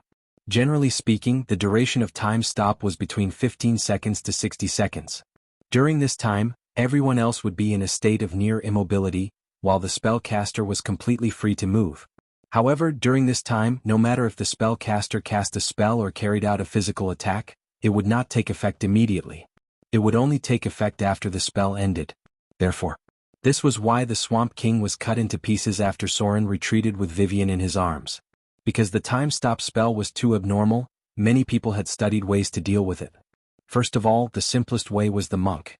The legendary monk's Moon style could make them immune to all time spells when they were launched. Even the gods who controlled time couldn't control them. However, lunar style was a very difficult skill to learn. There were not many legendary monks in the world, and those who could learn lunar style were even rarer. The second way was to predict the escape. Time Stop didn't cover a large area, and anything that entered the area would be infinitely close to being in a static state. Therefore, if one could predict it in advance, there were many ways to avoid it. Among them, Soren was most familiar with the shadow plane teleportation. If he could enter the shadow plane before the Time Stop was cast, he would be rejected by the frozen time. Soren's body would enter the shadow plane, and after the Time Stop was over, he could come out again. There were many ways to escape like this. However, the key was to temporarily leave the current plane in space. This way, one could avoid the effect of Time Stop, and then teleport back after the spell was over. Wizards' plane exile, chaos teleportation, interplanar teleportation, and so on could all achieve this effect. However, one had to have a very high ability to predict spells and good luck. Even Soren only had a 30% chance of successfully predicting and avoiding Time Stop. This was because a prepared spellcaster was quite scary. If the above two conditions were not met, then he could only rely on himself to endure. If he wanted to take it head-on, he would have to prepare a trigger-type spell or a trigger-type equipment. He would have to activate a protective energy at the moment before Time Stop, or activate a legendary tenacity ability at the moment before Time Stop. That way he would be able to hold on a little longer, but it was hard to say whether he could survive. It was useless to rely on combat skills alone. He had to use a special ability which was Sixth Sense and Super Sixth Sense. Remark: even when Soren was at his peak, he only acquired the Sixth Sense ability. He didn't even touch the door of the more advanced ability Super Sixth Sense. This was a special ability that was even harder to master than Danger Sense. Not only did it require a strong perception, but there were also other special requirements. Because the effect of Time Stop was too overpowered, many people tried to simulate the method to break it. Some of them even spiritualized themselves in advance and had multiple protective energy triggers, etc. But in the end there was only one publicly recognized method that had the best effect, and that was to turn oneself into a demigod, or above. Starting from the demigod level, all gods were immune to time stop. They had their own domain ability and most of the time spells were ineffective against them. So, time stop was a legendary spell that could crush any creature below the demigod level. The Swamp King was dead. A strange light immediately appeared in Soren's eyes. This light didn't fly to Soren's position, but it gradually merged into Vivian's body. Traces of divine radiance appeared, and the Swamp King's body seemed to have lost some mysterious and unknown power. However, Vivian's beautiful big eyes couldn't help but flash a strange light. That light was like a god that made people respect her. This strange phenomenon only lasted for a while. Then the little girl's expression was a little sleepy. She looked up at Soren and said with a sleepy voice, "Big brother, I'm so sleepy." Before she finished speaking, Vivian fell asleep just like that. Soren hugged Vivian's petite body and at the same time, rolled to dodge the javelin thrown by the enemy. Because the Swamp King was dead, the enemy quickly began to collapse, especially the enslaved co-fishmen. They almost immediately fled to the distance. However, there were still enemies who stayed to fight, and that was the mixed-blood descendants of the Swamp King. Soren jumped and landed on the ghost ship, Deadman's Voice, and then put the sleeping Vivian in a safe place. The divinity of the Swamp King was absorbed by her. As the favored one of the ancient demon lord, Dagon, the Swamp King had divinity from the demon god of the abyss. Although this divinity was very weak, and it was given during the blasphemy ceremony, Soren was still a little worried about whether Vivian could successfully merge with it. He began to control the living ropes on the ghost ship and killed the enemies who were still resisting one by one. When the battle was finally over, the sea was already blood-red. No one knew how many creatures had died here. Anyway, there were not many fishmen who survived. "Your Excellency." The first mate controlled the pirate ship to come over. He looked quite excited and there were wounds on his arms and abdomen. He said excitedly, "We won. The Swamp King is dead. Your Excellency is now qualified to be the new Pirate King." As long as this news spreads, many pirates in the nearby sea will come to us. Soren's expression was not very excited. He looked at the few men on the deck and said in a deep voice, "How are the casualties?" The first mate's face was a little gloomy and replied, "More than half of the casualties, and the second mate also died. A lot of people died. More than 50% of the pirates that Soren brought out were lost. These were the pirates that he had already subdued. But the results were also very good. Soren sank a pirate ship and captured 2 pirate ships, but he still let some of the enemies escape. Because Soren did not have the strength to chase after the enemies. Among them, the pirates and human warships escaped. One warship was sunk to the bottom of the sea, and the other one was penetrated. It was estimated that it would not be long before it sank. The only intact one was the Swamp King's warship. This giant warship was basically intact, but there were not enough people to drive it back. So they could only use the ghost ship to drag it back. The night was getting darker. Soren held Vivian and looked up at the sky. The stars under the night sky were very dim. The ghost ship was escorting nearby. He looked at the data in front of him and then fell into deep thought. Launch decapitation attack. Decapitation successful. Target killed. You have learned something in the battle. You have obtained part of the information of sword form, decapitation. In battle after battle, you have mastered new combat skills. You have learned the combat skill, sword form, decapitation. Launch decapitation attack. Decapitation successful. Target killed. You have learned something in the battle. You have obtained part of the information of sword form, decapitation. Battle experience. In battle after battle, your combat skills have gradually improved. You have obtained part of the information of dual wielding. This was a battle. Soren directly learned sword form, decapitation. At the same time, he also obtained the information of sword form, decapitation, and dual wielding for the second time.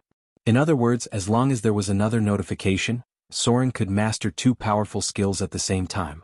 Among them, sword form, decapitation, was already very familiar to Soren. Dual wielding still needed some accumulation. If he could master dual wielding, Soren could directly use the ability points obtained from leveling up to further master greater dual wielding. The future path. Soren needed to find a way to upgrade his skill to legendary dual wielding. When that time came, his attack speed would reach a jaw-dropping level. With enough attributes, It was even possible to block bullets with a sword. A day passed quickly. Just when Soren thought that Vivian would be asleep for a long time after absorbing the divinity of the Swamp King, the little girl woke up the next morning. But she only woke up for a short while. The light of the morning sun shone. Soren was awakened by the slight movement of the little girl in his arms. Vivian gently opened her eyes and saw Soren. The corner of her mouth revealed a sweet smile, and then she whispered, "Big brother, I had a dream." Soren was pleasantly surprised. When he saw that she was awake, he immediately asked, "What did you dream of?" "I dreamed of the Swamp King." Vivian raised her white little hand and rubbed the corner of her eyes. She whispered, "That monster actually wanted to fight with me, but I quickly killed it again.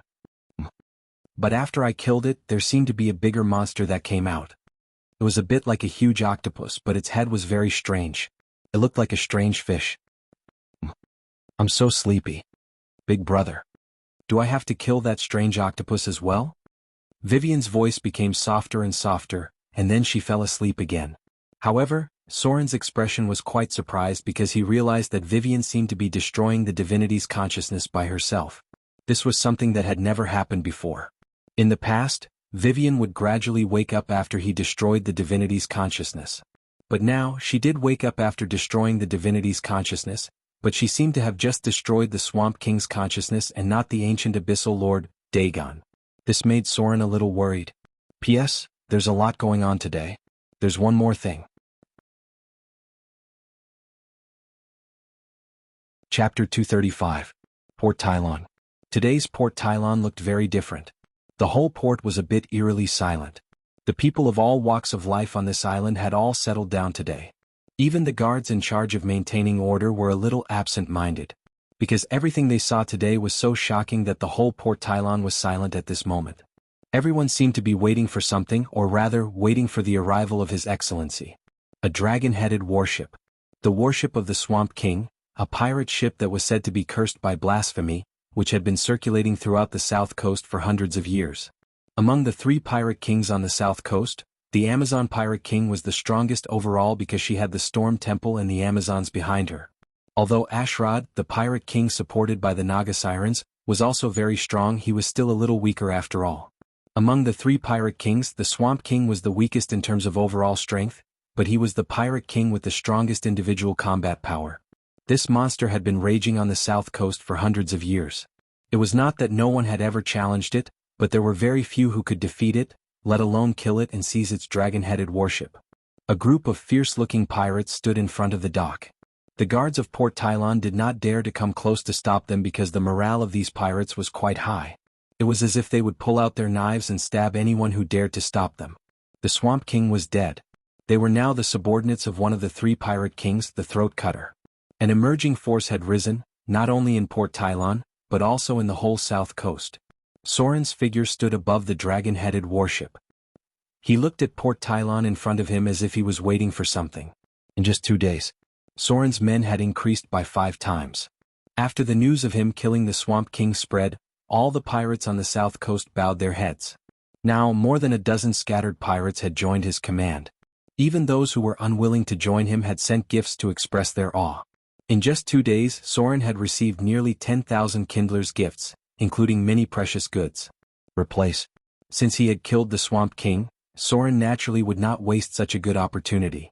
He had already shown his flag yesterday and officially became one of the pirate kings of the south coast. On the Dragonhead warship was a black flag. There were no extra decorations or fancy designs. There was only a pair of cross scimitars on the black flag. Black flag, black sail and black hull.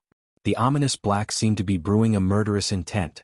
This murderous intent shrouded Port Tylon, making many people feel uneasy. Soren looked at Port Tylon indifferently. Behind him were 7 warships and dozens of clippers. Thousands of pirates had gathered under his command. From Port Tylon to Shipwreck Bay, all the pirate groups expressed their allegiance to him, and some even directly joined him. Soren didn't have the time to completely subdue these pirates, and he didn't have the energy to slowly subdue them either.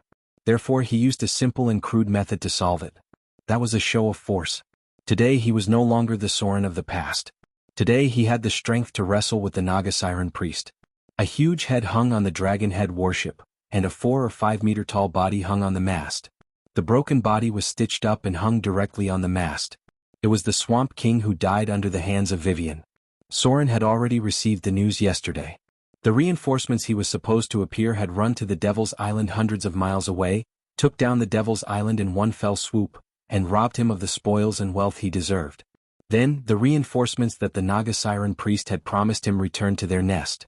This was simply preposterous. When Soren heard the news, his eyes were bloodshot.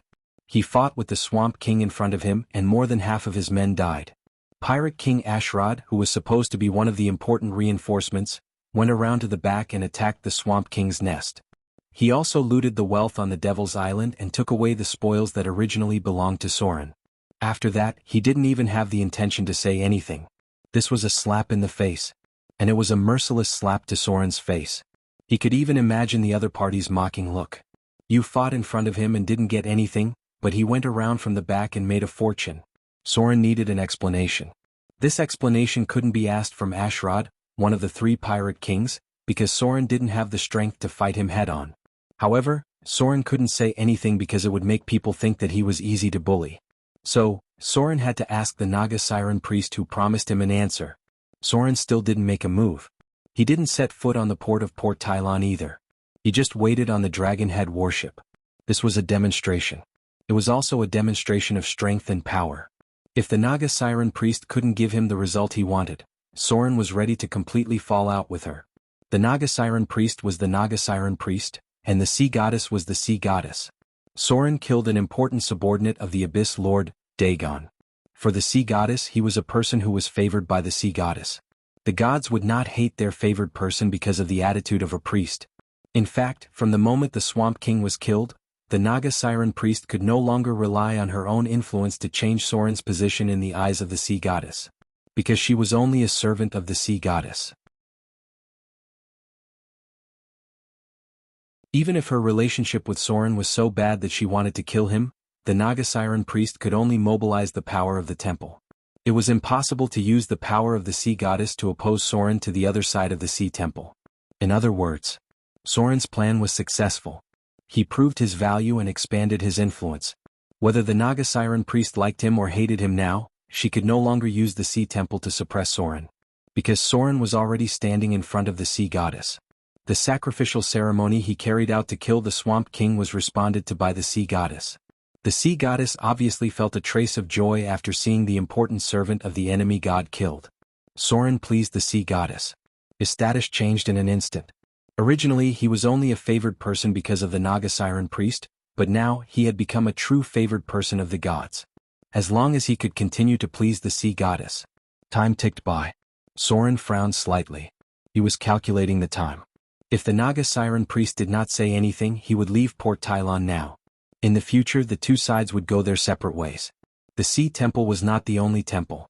The Naga Siren priest could not use the power of the temple to suppress him. Soren could still develop and grow. However, he also clearly recognized the huge resources controlled by the Naga Siren priest. He intended to use this to force the other side to give in, at least to fight for an equal status for himself. If the Naga Siren priest did not give him an equal status now, then in Soren's eyes, there was no need to continue to cooperate with her. There was a commotion in the crowd in front. Then he saw the dark crowd disperse in all directions. The sea temple's night guards appeared in front of him, and then the figure of the Naga Siren priest appeared in the separated crowd. This was the first time she appeared in front of Soren in this manner. The Naga Siren priest was wearing a blue robe and holding a scepter representing the sea goddess in her hand. She ignored the other people around her, ignored their awe and fear, and swam her body to the port. "Your Excellency." The Naga Siren priest bowed her head slightly, then quickly raised her head and looked straight at Soren in front of her. This was the first time she called Soren Your Excellency. She was expressing her respect. Not only to Soren but also to the entire Port Tylon. There was an uproar because the Naga Siren priest came out to greet Soren in person. The meaning of this was too great. This was a compromise. It also represented a kind of reward and compensation.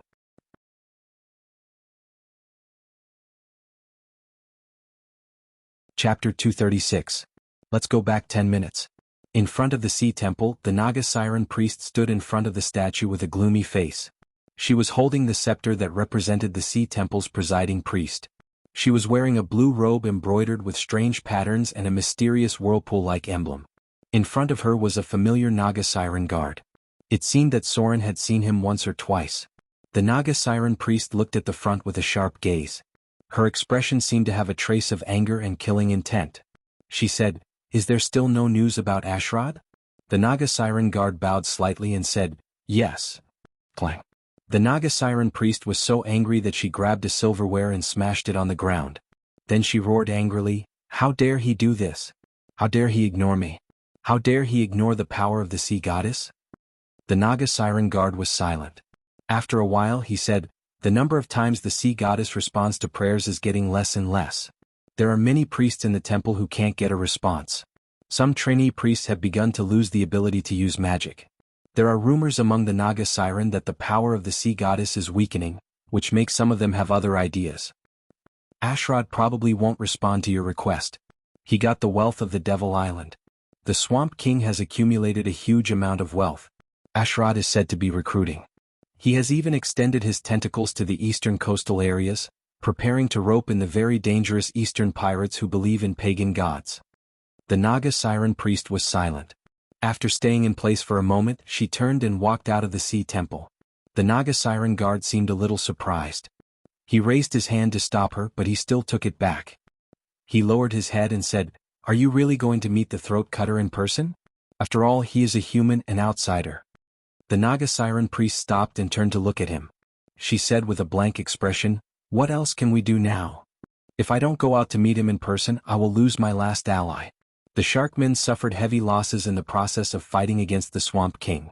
The Naga siren royal family began to take away my influence in the tribe. The sea goddess can't respond to my prayers for the time being. Even you, who I thought was trustworthy, still let me down in the end. Instead, it's an outsider who surprises me time and time again. If he hadn't killed the Swamp King this time, my situation would have been even worse. A piece of trash like you is simply useless. You actually watched as Ashrad snatched away Demon Island's wealth." The Naga siren guard's face turned ugly, and there was a trace of shame. He said in a low voice, "I am incompetent. But after all, he was one of the 3 pirate kings on the south coast. With my strength alone, I couldn't change the situation at that time." The priest did not speak. She only revealed a mocking smile, and there seemed to be a touch of coldness in her eyes. The Naga guard hesitated for a moment before saying, "Priest Durin, if you go out to meet him in person, it means that the Sea Temple has officially recognized his identity. His status will be on the same level as yours. If you add in the pirate forces that he subdued after killing the Swamp King, I'm afraid he will become the new pirate king. This will make him even harder to control. In the future, the situation in the south coast would change greatly because of him." The Naga siren priest looked at him and said slowly, "If I don't meet him in person, won't the situation on the south coast change greatly? You are all ready to make a move, and even you have your own thoughts in your heart. I may have been narrow-minded in the past, but now I see one thing clearly. That is, he has more investment value and potential than you. In that case, he could still kill the Swamp King. Maybe my idea of completely controlling him was really wrong. This kind of person can't be completely controlled. He is qualified to have an equal status with me. Besides, if I don't meet him in person now, does he not have the strength to become the new pirate king? He gathered nearly 1,000 pirates in just 3 days, and more pirates on the south coast want to join him. Because he killed the Swamp King, he proved his strength. This strength is even stronger than the traitor Ashrad. Why do you think he brought the corpse and head of the Swamp King here with the glory of his victory? He just wants to force me to compromise, to force me to bow down and admit that he has an equal status with me. If I don't bow down to meet him in person, he may become my enemy. Everything is because of my mistake. I mistakenly believed in Ashrad, and I mistakenly believed in you. I won't make this mistake a second time. Go back to the deep sea canyon of the Naga people. Since you are hesitating and can't give everything to the sea goddess, then go back to the underwater canyon." The Naga siren priest turned her head and said coldly, "Next time I will not be kind to you. You really disappoint me. My brother. You should make your own choice. Don't force me to kill you with my own hands." Dead silence. When the Naga siren priest finished speaking, her eyes were already cold. She looked at the Naga siren guard in front of her as if she was looking at a potential enemy. Her figure left the sea temple. When she raised the scepter in her hand, the temple guards near the sea temple gathered. They were wearing heavy armor and holding a uniform trident. This was not only their weapon, but also a symbol of reliance. At this moment, the Naga Siren priest personally came out to meet Soren, which had a special meaning. The crowd in front of her separated like a tide. More than 30 temple guards opened the way in front. The Naga Siren priest walked towards the dock with a solemn expression. Along the way, people who saw her, whether they believed in the sea goddess or not, could not help bowing their heads slightly to express their awe. Because she represented the oldest power in Port Tylon, the sea temple was more important than any other force in Port Tylon. The Naga Siren priest rarely appeared outside because of her race, so this time her appearance was even more eye-catching, especially when there were so many pirates gathered near the port. The dark crowd moved aside from both sides. The Naga Siren priest looked at the warship in front of her with a serious expression. She saw the dragon head warship of the Swamp King, the sewn body, 7 or 8 large warships, and a large number of pirate clippers. Such power was almost capable of threatening the safety of Port Tylon. After all, in this era, the number of guards in any city would not be too many. It would take too much resources to cultivate professional warriors.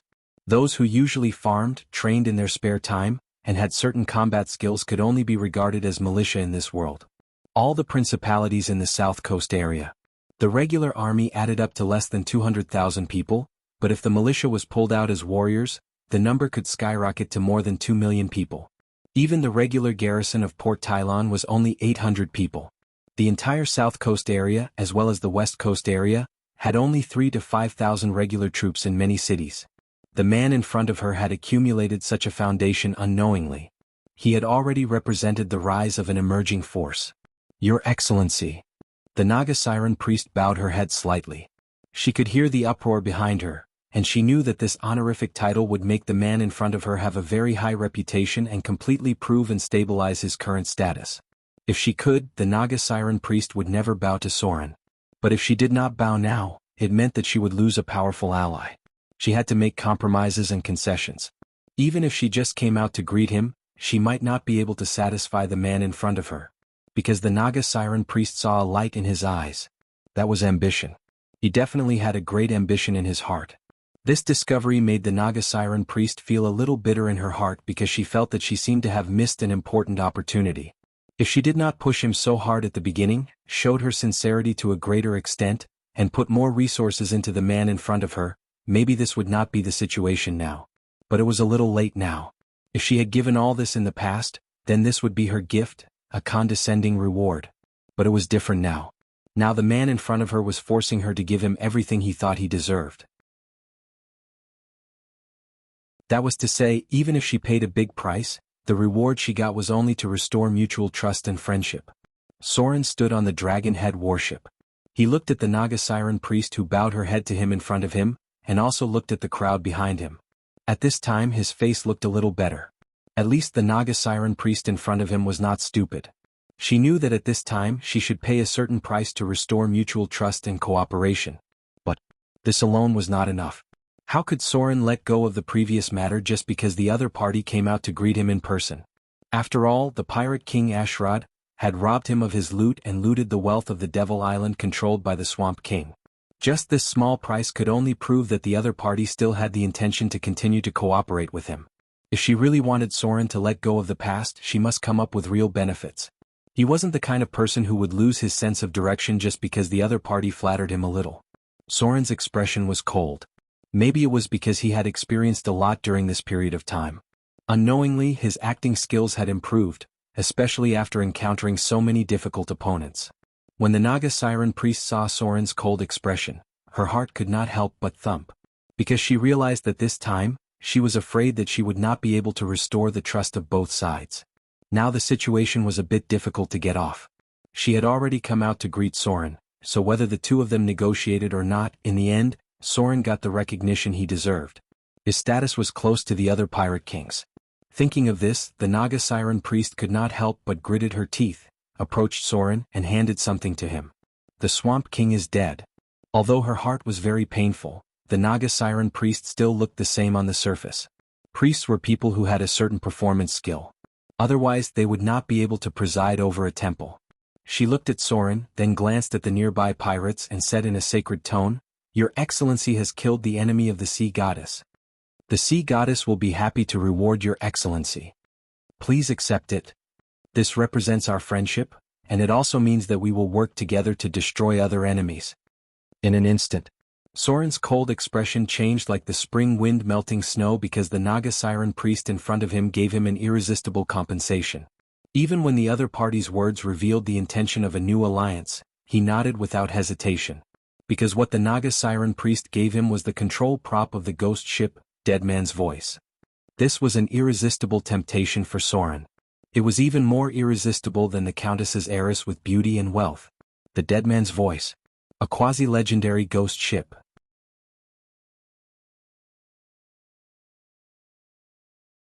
As the core combat power of several battles, Soren knew the value of this ghost ship too well. P.S. Footer is sick. He is a little dizzy and a little dehydrated. There is only one update for today. I hope he will get better soon.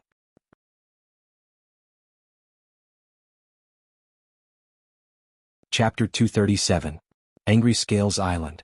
This was a large island that connected the south coast to the eastern sea route. Because the desert road was cut off by a powerful force, the east-west trade began to turn to sea. This was the territory of Ashrod, one of the 3 pirate kings. Although he controlled a powerful pirate force, his focus was not on the trade between the south coast and the outer islands. He was more concerned about the transoceanic trade between the eastern world and the western world. Although slaves, black markets, and smuggling were lucrative trade channels for this pirate king, the really valuable trade was spices, silk, tea, and so on. It was mentioned before that the same weight of spices could be exchanged for the same weight of gold.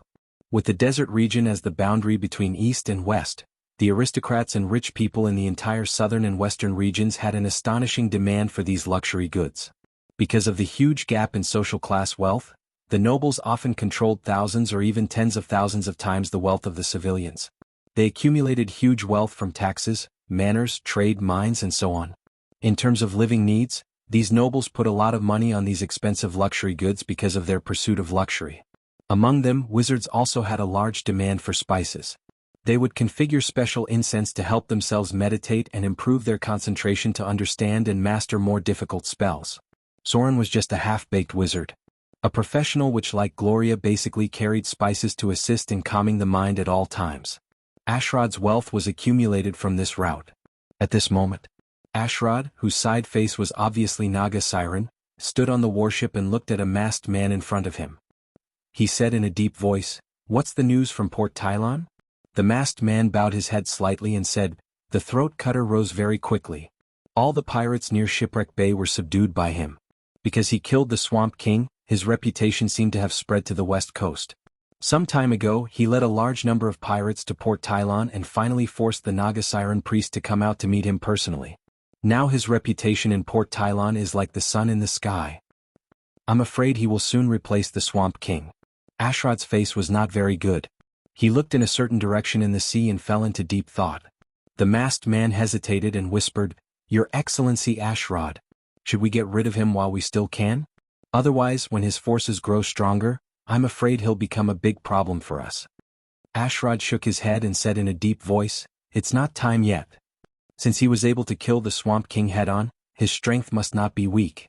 Moreover, he still had the halo of the sea goddess's favor. Attacking him head-on was equivalent to provoking the internal strife of the Sea Temple." There were still differences within the Naga Sirens, and it was not time to show their cards directly. Now we can only watch the movements of the Naga royal family. If they can succeed, killing this throat cutter will be as easy as flipping a hand. The masked man nodded and suggested, "How about we send someone to assassinate him? If we just watch him grow up, I'm afraid it won't be good for our plan." "Assassination?" Ashrod smiled and slowly said, "He's a rogue close to legendary. There aren't many people on the south coast who can assassinate him. I'm afraid he's still hiding some of his strength, otherwise he wouldn't have been able to kill the Swamp King."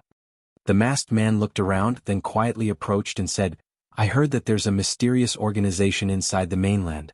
It seems to be called All for One. There are many masters of assassination in this group. As long as we can afford the price, we may be able to ask a legendary assassin to do it." Ashrod could not help but be silent. His expression was a little painful because the price of asking a legendary assassin was not small. But after thinking for a moment he nodded and said, "You send someone to contact them. If you can ask a legendary assassin to do it, it would be best, but remember not to reveal our identity. There's still a lot of wealth brought back from the Devil Island. It should be enough to feed those greedy guys." The masked man nodded and said, "Yes. I'll arrange it now." Ashrod smiled slightly, and his expression seemed a little cruel. He whispered, "If we can assassinate him like this, we may be able to save a lot of trouble." Damn the Naga Siren priest. If it weren't for her, things wouldn't be so troublesome.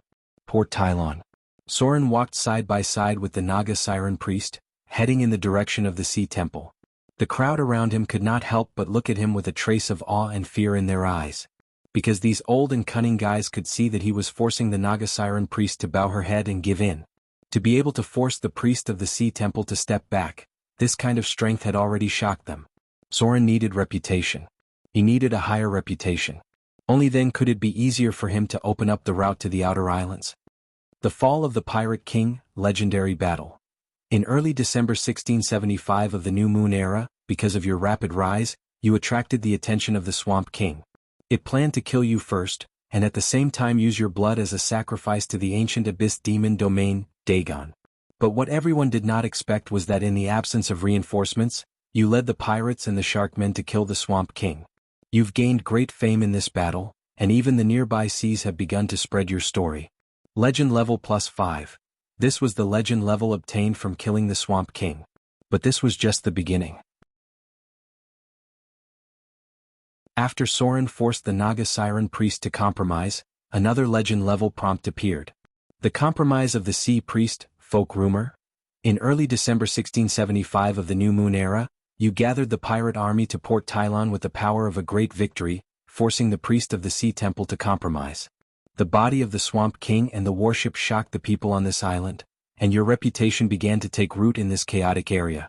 The Naga Siren priest personally welcomed your arrival, which greatly improved your reputation, and you will have a stronger influence in the nearby sea. Legend level +2. Sure enough, Soren's judgment was not wrong. Fighting was not the only way to get legend level. His act of forcing the Naga Siren priest to give in today actually allowed him to get 2 legend level in one breath, almost equivalent to a legendary battle. Solen's current legend rating was already 21 points. Don't underestimate this 21 legend level. In the beginning he was able to gather so many pirates in such a short time because he had a high legend level. His reputation had spread throughout the south coast, and even other cities in the coastal areas knew of his rise. That was why so many pirates were worshipping him. As a high-grade profession, it was impossible to only have strength without reputation. People didn't even know who you were, so how could they easily rely on you? The legend level was the highest reputation. The Sea Temple. Soren went in with the Naga Siren priest, and the others stayed outside. As soon as they entered, Soren glanced at the other side and then said in a deep voice, "Who is the supporter behind Ashrod? I don't believe that a pirate king would dare to disobey the orders of the Sea Temple. It's impossible for him to have no supporters behind him." The Naga Siren priest's face was a little ugly, but she still replied, "He is the pirate king supported by the Naga Siren royal family. Because of the support of the Naga Siren royal family, I can't order him most of the time." Naga Siren royal family? Soren frowned slightly and said, "How is it possible? Is it just the support of the Naga Siren royal family? How dare he disobey the orders of the Sea Temple? Is he not afraid of the wrath of the sea goddess? Unless they plan to." Soren seemed to think of something, and some vague memories suddenly flashed in his mind. Suddenly his face turned ugly. This group of people had some guts. They wouldn't think that the sea goddess was gradually not responding to the prayers of the believers, and they would think that they had the opportunity to get the monster out, right? This was just the precursor of the Avatar crisis. The divine power of the sea goddess was weakened, so she gave up some of the weaker believers and only responded to the more important prayers. Do they think this is an opportunity to overthrow the sea goddess? The Naga Siren priest's face flashed with a trace of surprise. She didn't seem to think that Soren even knew such a secret thing, but she didn't mention it at all because this thing was taboo, and it was rarely mentioned within the Sea Temple. She just glanced at Soren and said in a deep voice, "We must find a way to kill him. You and I can definitely destroy this guy together." Soren shook his head gently and said, "It's not time yet. After all, he is one of the 3 pirate kings. If we have the support of the Naga Siren royal family, our chances of winning are not high at all. Unless you can mobilize the power of the sea goddess. The Naga Siren priest was silent. The sea goddess had fallen into a deep sleep. If she could mobilize the power of the sea goddess, she wouldn't need Soren's help, and Ashrod wouldn't dare to disobey her orders easily. The Avatar crisis had begun. In the next year or so, the gods would respond to prayers less and less. Many priests gradually reduced their ability to cast magic, and many low-grade priests would completely lose their magic. This situation would not improve until the gods came, and they responded to prayers in the form of saints. Strictly speaking, this was indeed a once-in-a-lifetime opportunity. At the same time, somewhere in the outer islands, a group of drows who had migrated here were also having an important discussion. You're tuning in to the Han Lee's Wuxia Chronicles YouTube channel. We're so grateful for your support, and don't forget to subscribe to join us on this incredible journey through captivating stories. Your generosity through donations truly makes a world of difference, as it's the primary source of revenue that allows me to expand and enhance this channel for you. Thank you from the bottom of my heart for being a part of this adventure.